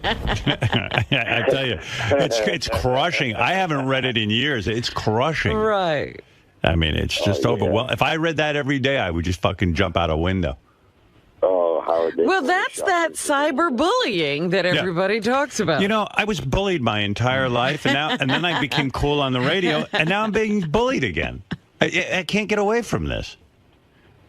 It's bad. It's bad. Stupid fan the network would be good. You know what I mean? That way, it's not really not tied to you. Yeah. Hey, Eric, Johnny, I got to go, man. But thanks, guys. Okay. All right, later. Eric has another thing. There he goes. What do you want now? One of the last things that I wanted to say was someone posted on my Facebook, you ruined my life for, you know, the fact that SFN's closed. I wrote back, wah, SFN is gone. See how bad Eric can be. Now you're turning into one of these people. 0.0 chance that I give a shit. What's that say about your life if your life is ruined now that SFN is closed? Well, Eric, I'm glad you got that in, Eric. All right, thank you. Nice shot. Nice shot. Okay. Thank you, Johnny. Thank you, Eric. All right. Talk to you after the holidays. Right. Later. Oh, that's it for this year? I think so. I think that's the end. I think we're done with Eric for this year. Jim, go ahead. You're on the air. Does Princess Norris and Fred ever ask you over for dinner or anything like that? Never invited me. Never. Not once? Not once. Wow. That's Why right. is that, Fred? Because Fred I don't want to go to his house. Bring Michael C. Hole in. Right. What? Now, What I did do you know just Howard say? doesn't want to go. I don't want to go over there with Fred. What I'm not about make it to a uncomfortable about him. restaurant? We've gone to a restaurant. I've invited Fred to a restaurant. But he said, did Fred ever ask you? No, never. I figure, you know what? Howard's got his own thing going down. Thank you. It's always been like that, Fred, that Howard has tried to progress the friendship between you two, and you have never wanted to, make friends. Well, the funny thing is, with if Fred, that's what you think, then you're entitled to what you I have think. always extended, the olive branch. Not the olive branch. I'm not fighting with the guy, but me either. I've always tried to have. It's funny because Fred would be the one saying, Howard doesn't have a personal relationship with me, but I have been the one who has made all the overtures. And wouldn't that indicate you want to have some kind of relationship? Not really. I send out a lot of signals. That's mixed signals, Robin. Sorry. Yeah. Honestly, I appreciate my relationship with Fred. He doesn't bother me, and I don't bother him. Am I bothering you? You're different. You need my help. Right. You're my project. No, you could say it. If I'm bothering you, I'll back off. No, you don't bother me. Actually, I don't see you that much. But I sometimes invite you to do things. And I enjoy that, honestly. I do. But I don't think it would be the same with Fred. I think it would be awkward and uncomfortable. Oh, dear. Right. And I sense that, so I leave you alone. I poked Fred on Facebook 3 years ago. I've yet to hear back. That wasn't but me. I actually, Jim, I'm the one who has made all the overtures to Fred. Yeah, that's what I was saying, Howard. You tried for years to I did. To be better friends, and it just seems odd because Jim, you're pumping a dry well. No, well, it's true. No. He's making a good point. He's making a point. I but do all the I've inviting. explained already why this relationship doesn't go why? any further. Because you give the impression. No, I don't. And, yes, when I have you to my home, I give you the impression I don't want to be with you? This is it. Don't ask me anything. Wait a second. I've had you to my home a ton of times. Right. I've invited you to restaurants. And look, it's been very cordial, but I don't get that sense. It's not like a relationship I'm that not you might blowing have you in with the other... fucking backyard. What is that? What do you mean? I'm rude to you in my home? I invite you and I gotta it's enjoy very cordial. It's very polite, but it doesn't what should I be doing? I don't know. Of course it's cordial and polite. You're in my home. Right. But what is he missing? What do I have to do to convince you I like having you? I don't know. I don't get the sense that there would be any sort of thing. Look, it's okay. I'm not sweating about it. No, I didn't say you were sweating, but Jim is right. I'm the one who's invited you. I think it would make you very uncomfortable to get into. If you said meet me at a restaurant, right? I do. Maybe you're right. Yeah. Oh, you too. Well, I'll contact you. Don't. I'm trying to honor his feelings, Rob. But you're making up his feelings for him first. Really? I don't think so. I don't know that he's totally wrong. I don't think so, Robin. Again, Howard, I'm basing it all in intuition, but I have pretty good intuition when it comes to people. If Fred was annoying me and said, let's go out to dinner and kept asking me, I'd probably be annoyed. I didn't say keep asking you. Yeah. He hadn't asked. It becomes a big deal when 30 years later there's never been an invitation. You know what, though? I'm fine with it. I'd rather do the inviting. Right. On my terms. Matt, go ahead. You're on the air. Oh, my goodness. Hey, now. Hey, now. Good morning, Howard. Good morning, Good everybody. morning, yeah. Just a quick comment and a question for you. First, Howard TV, I've been watching, I've been loving it. I was watching the behind-the-scenes show. That was from probably a couple months ago. Right. The one with your office in it was pretty interesting because that was something I don't know. I don't think I've ever seen on Howard TV.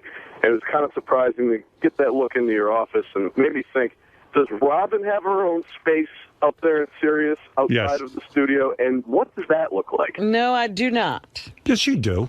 What? But isn't that office yours back there? It's in the studio. Yeah, but it's not part of the set. In other words, that's where your office is. But you have an office. I don't really. I mean, I can't even sit in that place. It's so small. It's because it's a filthy mess. Mine's as small as yours. It's not a filthy mess. It's now clean because they took all that stuff out and they stopped bringing stuff in. But that's your office. It's not really an office. It's an office. What? We need extra space. Can we use it during the day? Yeah, sure. You don't want to say that. That's your office. Just don't bring things into it. Yeah. It's her office. She has an office. I do not. In fact, when I was negotiating my last contract, somebody asked me if I wanted an office. By the way, isn't that where you keep your green drink and all that? And you have I have a little refrigerator there, and when I bring in food, it goes in there. Right. Yes. On the wrap-up show today, I'd like to hear everybody's opinion if Robin has an office. I'll give it to you right now. Robin has an office. Robin does not have an office. Hey, and Also, guys, Robin has an office. Why did they offer me an office if I have an office? I don't know who's talking to you, but you have an office. The head of the company, whichever company it was, I don't know. But It's two companies. Oh, no, it's one company. Somebody offered me an office. All right. Maybe it was an office at XM. I feel you have an office. Not outside of the studio. Well, so what? Where it is, it's there. It's your office. When I work, where do I work? In your office. No, I work right here. Yeah, so I work here too. No. I mean, even off the air. Oh, well, that's your choice. No, it's not a choice. You can't work in that little room. You should go in your office. Go to your office. And tours come by, and I'm in here working. Oh, really? Yeah. That's good. I need you to be the eyes and ears. Gary, do you think Robin has an office? If you said, if somebody gave me a package and said, put this in Robin's office, I wouldn't put it where she's... You better not put it in there. I wouldn't put it where she's sitting. I'd put it in that outer area. That's not an office. Don't you dare put anything in there. So you say she has an office. Why is it now we don't put anything in there? Well, Robin, because you don't clean up. You came this morning with your pocketbook, right? Yeah. Where is that right now? It's right outside the studio. Where? In your office? But which is in the studio. Yeah, I know it's in the studio, but it's an office. The man specifically said. I understand, but Do you have an office outside of the studio? Yeah. Isn't that the same man that said it's two companies? You should sue him too. Then why did we build that side room for you? I have no idea. I see. Maybe for my it's your office. For my refrigerator. Well, it's your office. Who's here? Benji. There's not even a chair in there, Howard, because there's no that's room your for one. choice. There is no room for one. It would just get in the way. Jason, do you think Robin has an office? 100% yes. Oh, Right. he's going to agree with you anyway. Okay. He Will, agrees with do everything. you think Robin has an office? I'm the producer of the chatter. I choose not to comment. Will, when you see me working Why is on the everyone chatter, afraid of where you? am I working? Why is everyone afraid of you? Will, why are you excuse afraid me. of her? Will, You should know that by now, Howard. No, but I mean, where do you see me working? You're always working in your office. Or in the, excuse me, in the... I mean, so in that's the, another guy who believes you have an office. No, where am I working? My office is this studio. All right, okay. All right. Let's go to John Hine. You have an office. John, come on in and... An office you can't sit in even. It's not my problem. She's You always should working in redecorate. there. Yeah. Booth. In our booth, right. Yes. But do you think that that's her office? It appears to be an office. I'm not sure it's hers, but... Wouldn't you think that you'd have to have a chair in an office? Yes, you would think a chair would be in an office. There isn't a chair in there. No chair in there. Put one in there. Robin, there has been, when we started The chair would get in the way. It's too small. when we started here, there was a chair in there. No one ever said take the chair out. Maybe you pushed it out. It's too small for that chair. It was always in the way. Actually, it's a Burger King restaurant. It's not an office. John, do you think that's Robin's office? Yeah, Yeah, I do. Okay. You can think all you want. An office would be worked in. I can't work in there. All right. Apparently, I'm wrong, but It may be an office. It's not my office. It's your office. It's not. Gary. Yeah. No one really enjoys Stern Fan Network at this point, especially the people who work here. We've seen how cutthroat and just anti-Howard Stern show it's become. But given, in light of everything that's happened, I understand it's become a very awful and vengeful site, borderline dangerous. Do you agree with it being shut down, though?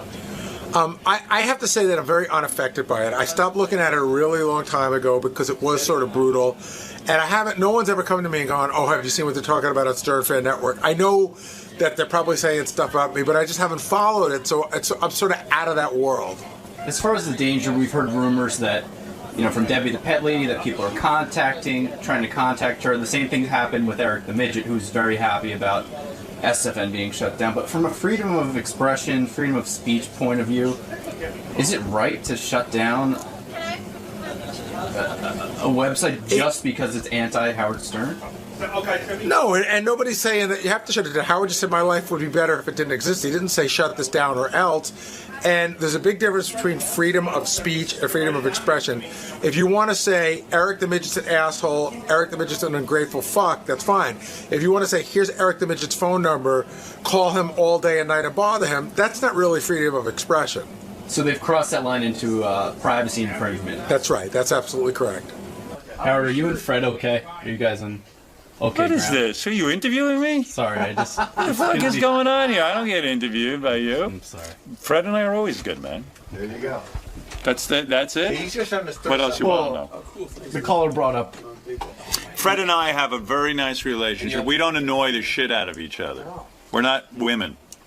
It comes from an understanding from working many years that's together. the whole thing. It's like it is. It's a real Fred and I are man's thing. fine. Right, Freddie? It's a real man's thing. That's I what respect it's all Fred. about. Fred and I get together occasionally, and that's Actually, it. Howard has been to 2 of my birthday parties. Not to ruin anybody's fun. So there you go. So Sorry. wise up. That's it. My He's friend. right. All right, thank you. But guys. if you're looking for He's my Bashirt.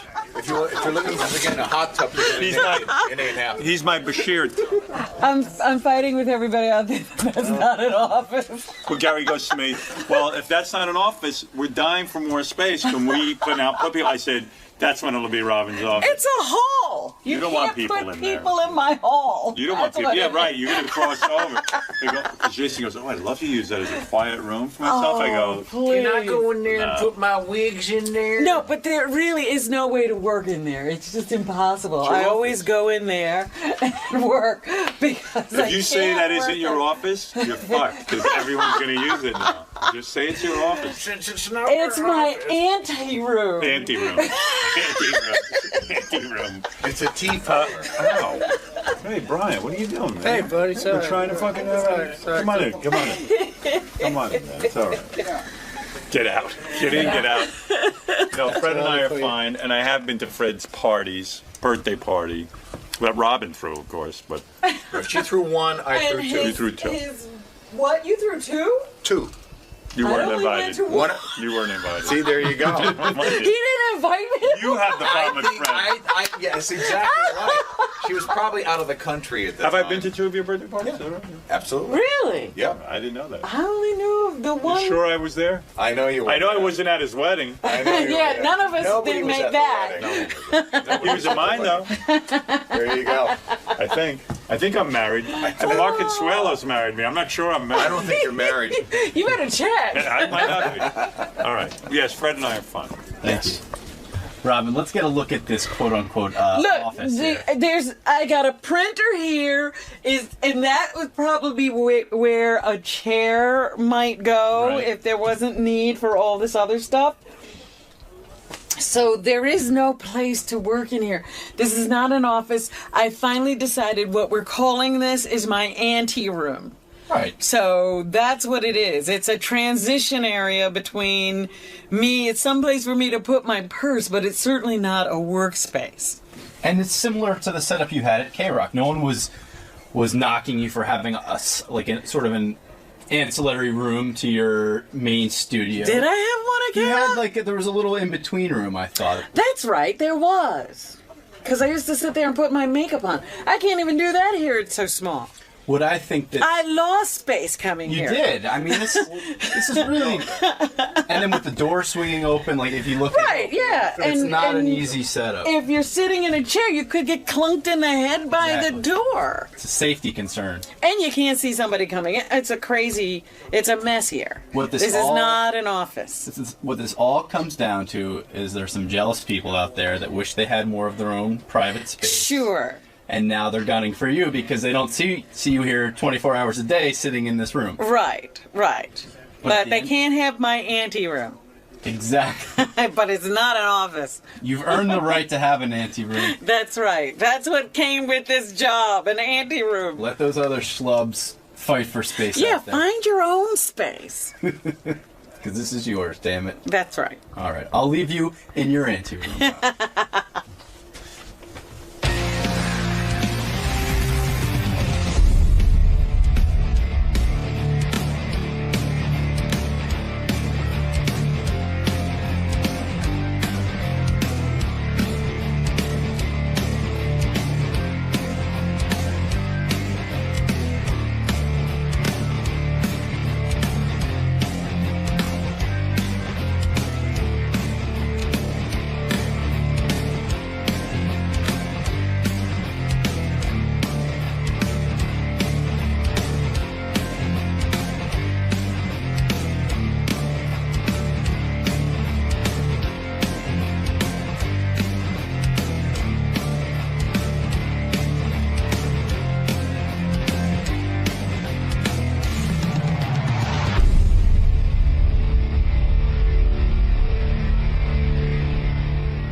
My agent is here. Don Buchwald, your agent is here. Fred's agent is here. What is he doing here today? I don't know exactly, but I think I have an idea. Yeah? Yeah. This is my agent, Don Buchwald, the man who changed my life. And he's got a bottle of champagne. He has a bottle of champagne, and this guy loves champagne. He must be celebrating something. What could it be, Robin? What could it be? He's got an envelope in his hand. wait a second. Don, describe how long we've known each other. We've known each other since 1984. This is the man. I walked into his office. I had met with several. I never had an agent in my life. And I walked into his office, and he was the only one who actually paid attention to me out of all the agents I interviewed. I wasn't doing anything else. It was amazing. He had some free time. I got to tell you why I love Don. I mean, I love Don because for about 10 million different reasons. Don Buchwald is an amazing man. Thank you. And I hope that everyone in life has as good a friend and business person in their life as honest and as trustworthy and as beautiful as Don Buchwald. So I've never said that on the air, I don't think. Back at you. I don't know how you feel. Robin has horrible things to say about you. I never say anything. And Fred doesn't say a word about you. But Yeah, but her mailbox is always full, so I can't respond. But you didn't have to present me with champagne, but thank you. Well, I mean, it's Christmas time. You know, the last time you brought me champagne, I just got fired from NBC. Right, so what does this mean? Right. Interesting We've you got said some that. boxes for you. Because this is about 25 years later, and I want to tell you, they've agreed that they made a mistake. Now, you're holding an envelope. What is that? Yeah, what is this? They are now hiring you. Oh. And these are the contracts. Yes. What would they be hiring me for at NBC? Could you guess? Janitor? NBC? NBC. Am I going back to terrestrial radio? NBCU. Didn't know they sell all their radio stations, Robin? I don't know. NBCU, yes. Yeah. They've admitted their mistakes. They've admitted their mistakes. That's the joke. Right. But they're hanging show you is in on the NBC? world. Do you know what show that is? SVU? Television. Do I have to say WNBC again? You could try it. It might work. Right.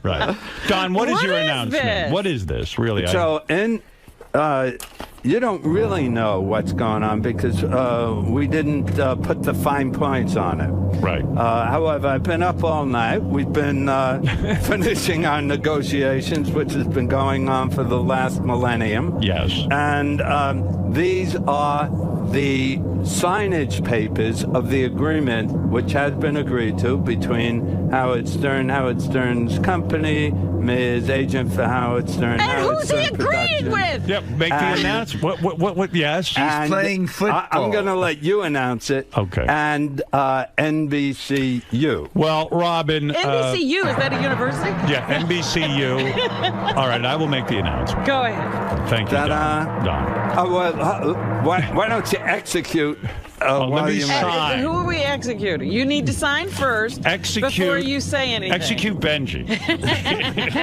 I agree to that. Now, where do I sign? There are 4 X's. Right here.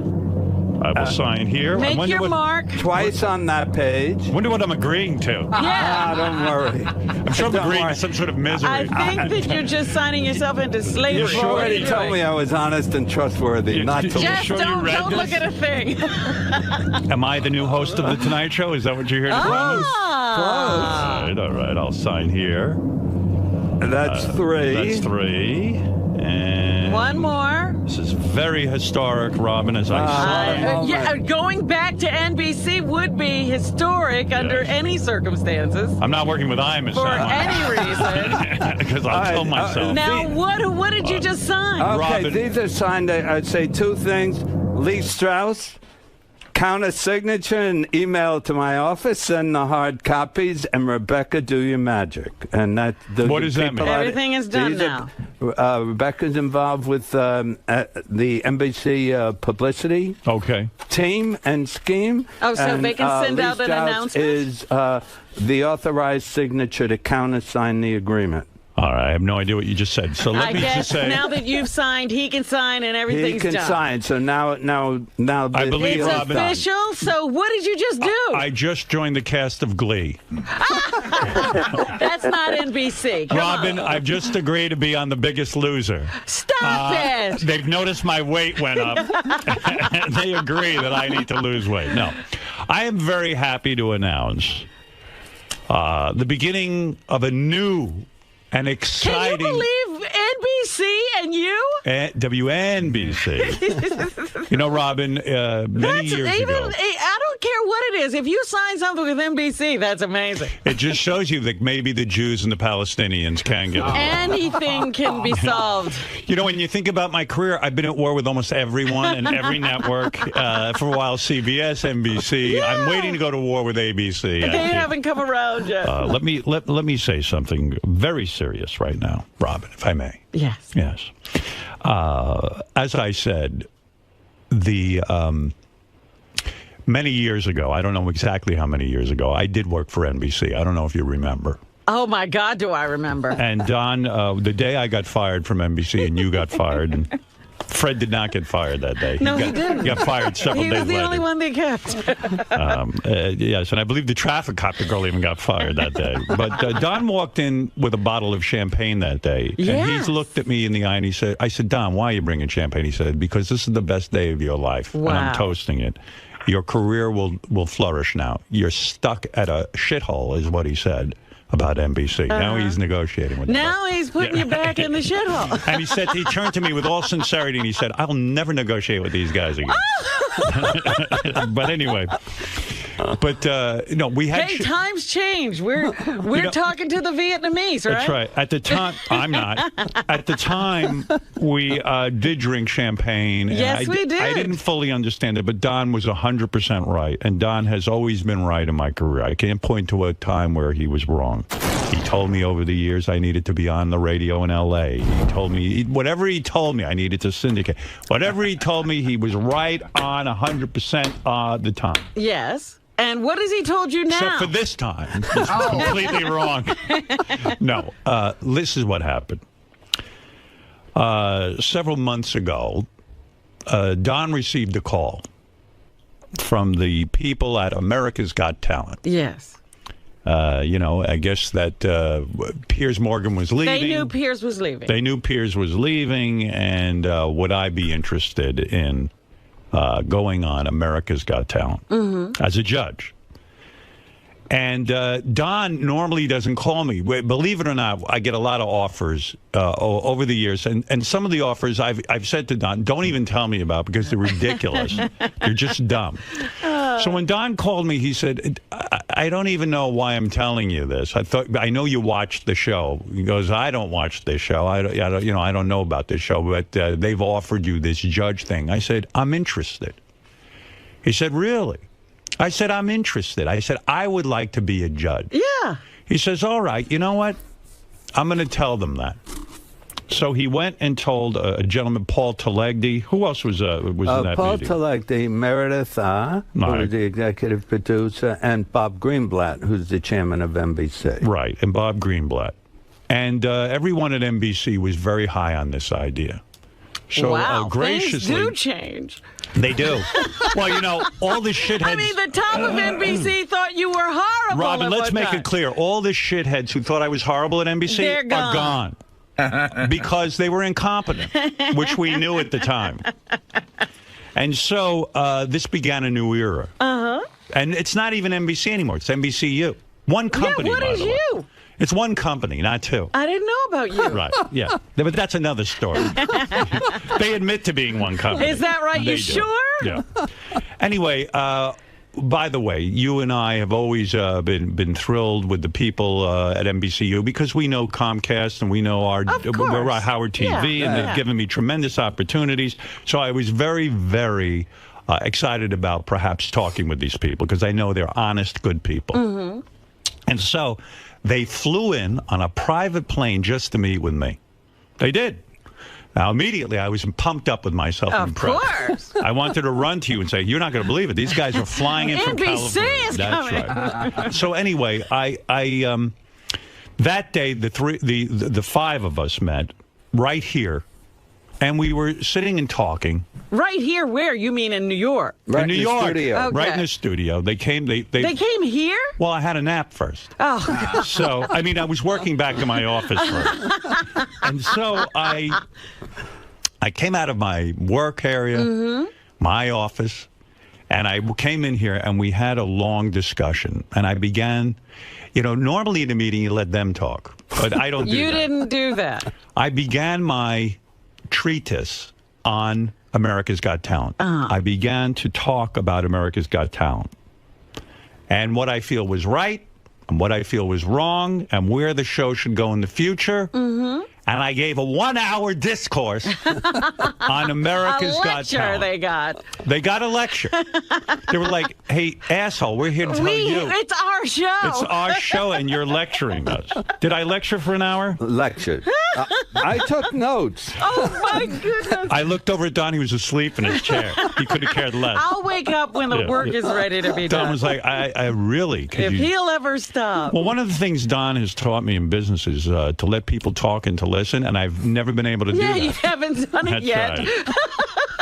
Right. But so we sat and we talked, and you know I'm a big fan of the show. Absolutely. A huge fan of America's Got Talent. Well, what did I tell you? As soon as the rumors started, I was like, you might as well, because you do it anyway. Well, my wife sits there and listens to me judge every week. And she says I'm brilliant at it. Feels that I'm on top of things, on top of my game.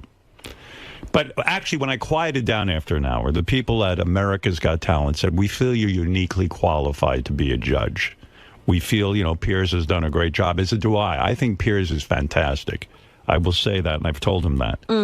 But they said, we feel you're uniquely qualified. You've been on the radio for, what, 38 However years. many years it is, yeah. You had the Let's stop counting. They began to praise me. They said that I had the #1 movie. You've made a successful film. You've made a successful soundtrack and music. You've entertained people. You've made stars out of people who really are not Well, you stars. know what? Now you're making a point. Is this what we can expect? Beetlejuice will be a big star. Can I tell you something? If Beetlejuice auditioned, I would listen. But actually, just the opposite. I told them that show has a little too much nonsense. When we were in the meeting, my part of it was they were complimenting me. I said, look, if you're really serious about me as a judge, I got to tell you something. You might think I'm out of my mind. You might think I'm crazy. But I take judging very seriously. First of all, when these very young children come on, I'm going to want to talk to these mothers who march them out there. I said, you know, they got to be prepared to lose, and they got to be prepared to hear the truth. Don't call me a scumbag because I'm going to tell your kid he has no talent. Right. You understand? I said, in this nonsense of Howie and Sharon putting through less than talented people, it's got to stop. And under my administration... Well, this should be interesting. There will be no Frank Sinatra impersonators winning for the year. Is that right? That's right. And they said, the guy would have made the show because well, let he me is tell you. talented. By the way, right? I thought they were going to get up and leave. By the way, you have just violated 4 clauses of the agreement. Have I? Did I really? No. Oh, well, too bad. I wish I had. I wish they'd fire me. Now he's going to be trying to get That's fired right. every week. No, but in all seriousness, I said, look, the show is not about me. The show is very good. It's your #1 show. It's the #1 summer show on NBC. Absolutely. I said, I in no way want to get in the way of the show. My job is to judge. If you put the talent in front of me, I will give you an honest opinion. I don't want to hurt anyone's feelings, but feelings are going to be hurt. You can't judge. That's right. And not hurt. Now, by the way, I do want to remind you that Sam Rubin of KTLA did a brilliant discourse the other day how I will not be offered the judging position and how I will not get it. And wait a minute. Yeah. Where is the show going to be taped? I want to play... Well, I'm going to give you all the details. What, are you in a rush? How dare you speak to me like that? You don't realize I'm a judge. Well, I'm sorry. That's right. I was just a little concerned about the working right. I'm perfectly willing to move to Los Angeles. You know, so we after this meeting, we had the meeting, and I said to them in the meeting, look, there's a couple of problems why I can't do the job. I would love to be the judge on America's Got Talent, but I have real problems. I said, number one, I have a job here. It can't interfere with my job here. I have a commitment to the radio. And I can't do the show from L.A. I got people like Fred who anchor me down, who are like a lead weight on my foot, who, because he has a child, he has to be here. Hey, Don, you got any contracts for me? Fred, don't worry. I did this for you, Fred. I turned down the job for you. I said, right. look, I can't. I did. I was willing to go. Robin, I knew would pick up in a minute. And yeah, Your voicemail was full. I said, I have a staff, I have people, we do the show here in New York. And plus, I said, if we did the show... You're consigning me to winter? Listen to me. Let me tell you something. I told them that they said, Howard, we think you're so important to the show, we will move the show to New York. Now, this turned me on for a lot of reasons. Number one, I think the show is going to be even more exciting from New York because it's No, it won't. It's too cold. Number two... People be freezing. The mayor is probably going to give me a medal. Absolutely, bringing business into New York. Bringing business to New York. My fans will love it because they will get to sit in the audience at America's Got Talent. I'm sure they'll throw me a few tickets. Oh, my God. It will be a happening. Marianne from Brooklyn, a regular. Oh, Jesus.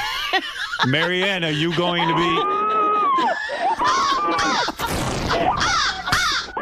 Howard, I beg of you, don't hang up on me. I knew it. I was willing to share, Howard. I predicted it in my bones. I knew you were going, but I never expected it today, Howard. You pulled it out of the hat today, Howard. I never expected. My heart is beating a mile a minute. I want to be that little old lady. All right, she'd give me a headache. Good Lord. Now, let me you tell you. didn't want to hang up on her, but how could you not? Right. Robin, Yes? I will, of course... So the show is going to be here. We have a couple of dates where I will be, flying around the country, but I have that worked out. Mm-hmm. And then, of course... It won't interfere with here. It will not interfere with here. And then when the live shows occur, they will be here in New York, where, of course, Robin, you may come with me and... watch me judge. I might as well go watch you judge because sitting at home watch. Oh, maybe I do want to sit at home and watch it. I you need to be. hate the show. Oh. You can hit me with a stick if I make the wrong move. Beth is already picking out outfits to sit in the audience. She knows how important that is, and you need to go shopping. But I'm just trying to decide where would it be best for me to watch the show. Right. That's what I said to him when the rumors first started. I said the only bad thing about it is then I have to watch this show. Right. Which I really don't care to. Listen, you don't have to watch the show, but I said to NBC... I have to talk to you about what you do. Right. I'm going to have such a headache from that conversation.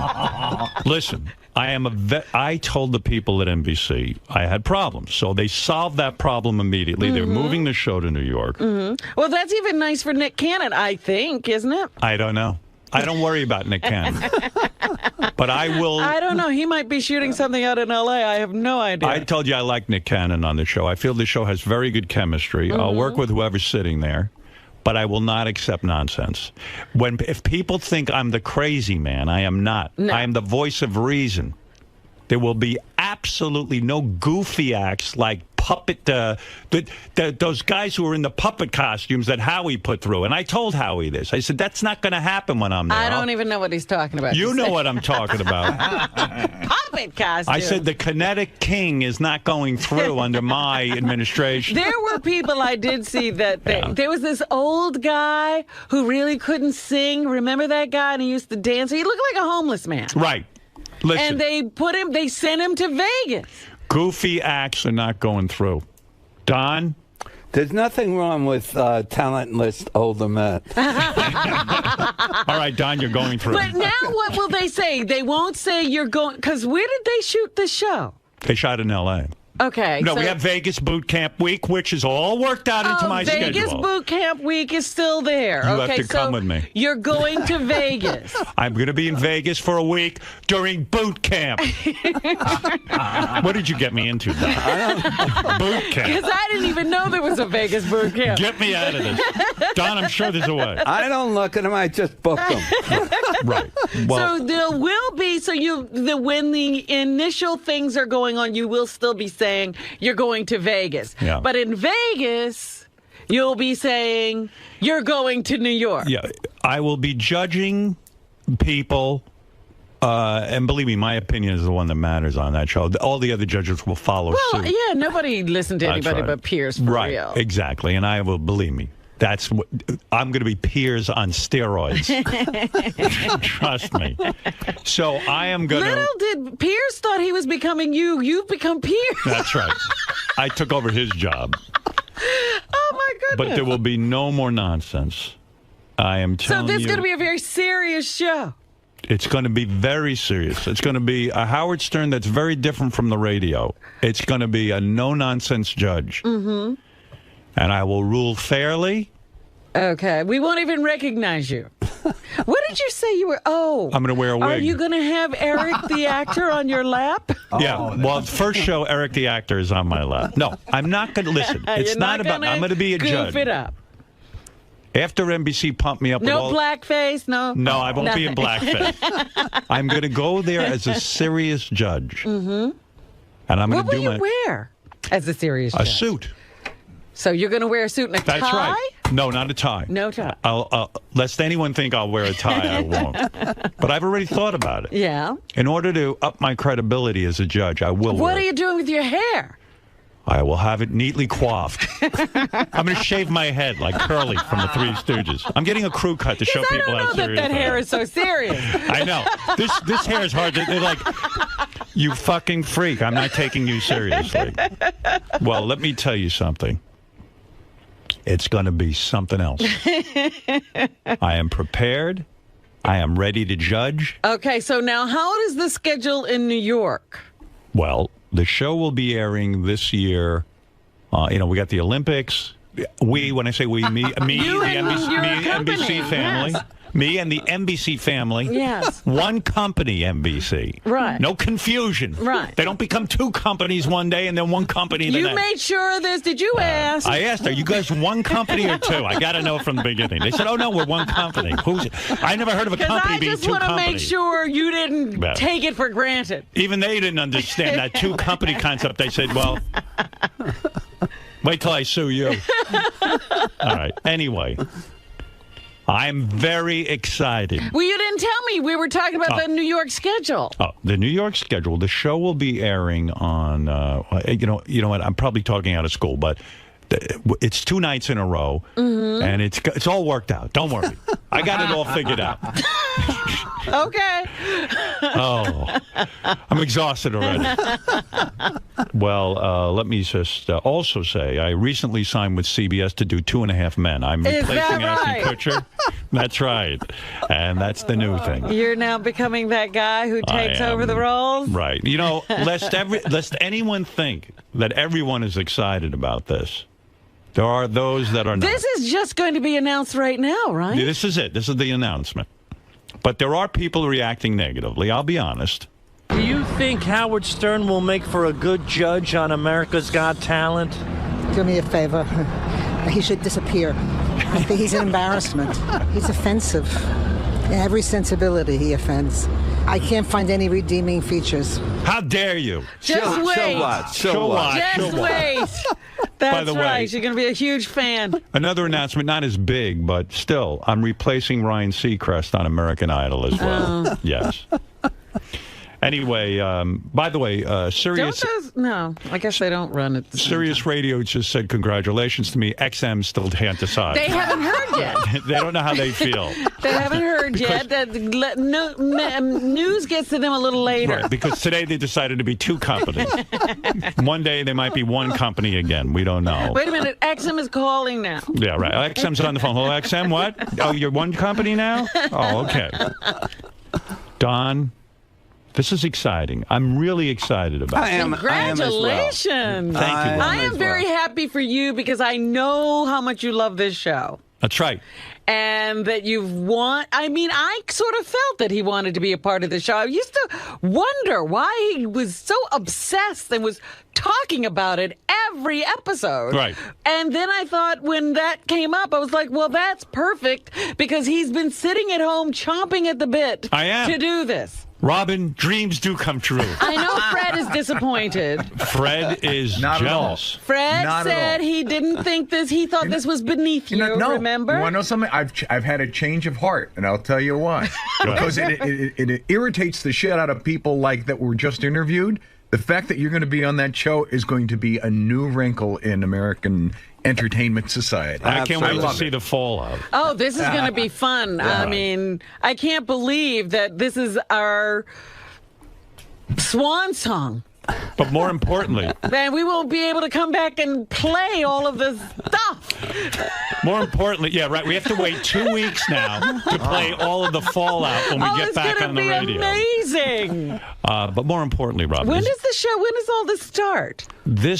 I start taping stuff in February. You know, where we go around the country. Okay. I will be around the country. Look for me. Oh my God! How did you get him to agree to this? I got him drunk. I bought a case of this. This is the last remaining I will be bottle. appearing in St. Here, Louis. have this roofie. Oh my goodness! Don, date rape me. Actually, I will be appearing in St. Louis. Where's some of the places I'll be appearing? Vegas. Austin. I will be in L.A. Austin, Texas. Oh, wait a minute. Is there still a warrant for him? Maybe. Rob. I think some of the cities are still up for grabs. I see. They don't know yet. But the locale is up for grabs. Yeah. Howard, I wanted to ask. Top secret. But he'll be going around the country. How many states? I mean, how many different locations? Many are there? locations. We search the entire. Our company searches the country. Our show searches the country. Well, you don't go to every one. They have like regional focal points, Robin, right? listen to me. I will find the next big superstar. So it's not the X Factor. Simon No. Cowell is wrong that he's going to find it. You're finding Simon, it. you mean my boss? Simon is wrong. I told you, Simon's actually like the executive producer. Right. This is his show. This is his franchise. Well, it's my show now. Is this a multi-year deal? I am not commenting on that. We don't comment about business ever. How dare you? Don, make a comment on that. My comment is no comment. No comment. I don't want to reveal too much today, Rob. No, because when Robin said this is our swan song, I wondered, is this for the next 4 years? No. I meant that, all of this stuff is going to be happening in the press, and we'll be sitting at home not being able to comment. Gary, how dare you not understand Robin? Robin is saying that we're going to be gone for 2 weeks. Got it. I You get understand? Yes. Jerry, you're on the air in Detroit. Hey now. Hey now. Hey, congratulations. Now I know I have to watch this show. Yeah, you're with me. We'll sit together. Yeah. And, no need to be hostile. Just as long as the one thing that you convey to Sharon and Howie is, would you pay to see this person in Vegas? Would you pay $100? Would you pay $200? Right. And that's why they pick these lame singers, and no one's going to pay 5 cents to go see them. Jerry, one of my criteria as a judge, as I explained to NBC in my treatise, my 1-hour treatise, I said to them, it's got to be somebody you'd really be willing to pay to see. Well, nobody's come out that I would be willing to. Jackie Ivanko came out of America's I Got wouldn't pay Talent. to see her. How dare you? Yeah, I don't know. Of course you would. She's a little girl. You wouldn't pay to see her. I don't pay to see anybody. I get comped. That's right. Yeah. But let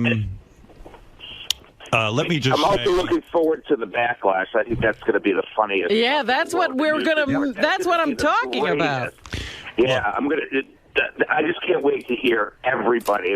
The articles, the commentary. It's going to be amazing. Don, I knew something was up because I got an email from Brandon this morning. Oh, one of the guys who works on Brandon Rigg, who I have been dealing with, and he was congratulating me. So I figured something must have been up. Well, we were discussing this until the wee hours of the morning, literally. Yeah. Well, this was on and off for months. I didn't think this was happening, and then it was happening, and all that kind of thing. So anyway, I'm really, really excited about it. I feel I have something to contribute to this show, and I will be a fantastic judge. Well, Thank you, Rob. I don't know if they'll be fantastic talent. Well, That's my question. There's 18 million people in New York. And quite frankly, do we really have to go around the country looking for talent? There's got to be somebody talented here. Can I just sit here? You're really going to, you seem to be embracing this travel. That's what's stupefying me. My wife and I sat down. We talked about it. We don't want anything to interfere with our relationship. And so we worked out the schedule. Yes, but I'm talking about you having to get on a plane. Listen, I'm not choked up with it. I'm not choked up with it, but I'm going to do it because America's got talent. America needs you. America does need me. There I am. Goodbye. In his prop plane. Isn't that shitty plane they put me in? I'm very excited. Why are you? What do you have? Ants in your pants? Why are you running up here? I got meetings. Where are you going? I mean, you say goodbye. No, I'm in the middle of a historic announcement. Most people beg to be on this show. Right. Don, are you leaving or are you staying? No, I'll stay for a while. Yeah. All right, sit down. You're making me nervous. All right, Matt, go ahead. I mean, Don's like he's hovering. He's like getting out the door, and what it's making me doing? Revel in this. Matt, you gotta go. Okay. I mean, when John F. Kennedy spoke, nobody walked out of the room. That's right. I'm barely now. That's right. Matt, go ahead. I don't even know what that means. Hey, Howard, congratulations. Thank you. My agent's leaving. He's busy, apparently. Do I have to see Jay Leno at the NBC Christmas party now? Oh, forget that. Those upfronts? I'm not seeing him there. At the upfronts, you and he are now going to... Who's going to be the biggest star of NBC? Hey, I don't upfront. That's how big a star I am. That's Provision 7. Really? Right. Yeah, no. Oh, come on. Don't you want to Trump Jay and not have him be the big guy at NBC? I don't care about Jay. Jay's a flea on my ass. He couldn't win America's Got Talent. He has no talent. Whatever talent he had got drained out of his head. Oh, my goodness. Yes, Matt. Thank you for the congratulations. Hey, Howard. Yes. I just want to say, I've never watched America's Got Talent in my life, but I will now. I have a feeling that the ratings are going to absolutely skyrocket. Of course. Especially if Eric the Midget's on your lap. I mean, that's going to happen. Eric will be most likely on my lap every week. That would be the greatest thing. I'll sit in the audience with Eric on my lap. Oh, that would be great. Didn't you do that once? No, remember we put, what was his name? It was our other Bigfoot. When I did the Millionaire show. Bigfoot. Yeah, you were on there. Bigfoot was my significant other. Yes, and he was on your lap. Nick, you're on the air in Lake Tahoe, California. Thanks, Howard. Congratulations. This is going to be great. And like everybody's saying, it's going to boost the ratings. You will be the #1 show on television with having You'd you on have to tune in, all right? The fans. It's going to be All great. of America's dancing in the aisles right now. Finally, something. Look at that. I am loving it, dude. Thank fantastic. you. Susan, go ahead in West Milford, New Jersey. I can't believe Hi, Howard. Right. Congratulations. I'm happy for you, and I want you to do things that make you happy, but I hate this idea. Why? Because I don't want to turn into your show in the morning and have it be a recap of America's Got Talent all the time. It won't necessarily. Not necessarily, no. But it might very well be. It depends on what I want to talk about. I don't want to have to watch. And I'm going to have to watch now. Because look, we're all in the same boat, my dear. That's right. I know we are. Well, let's go to... too happy.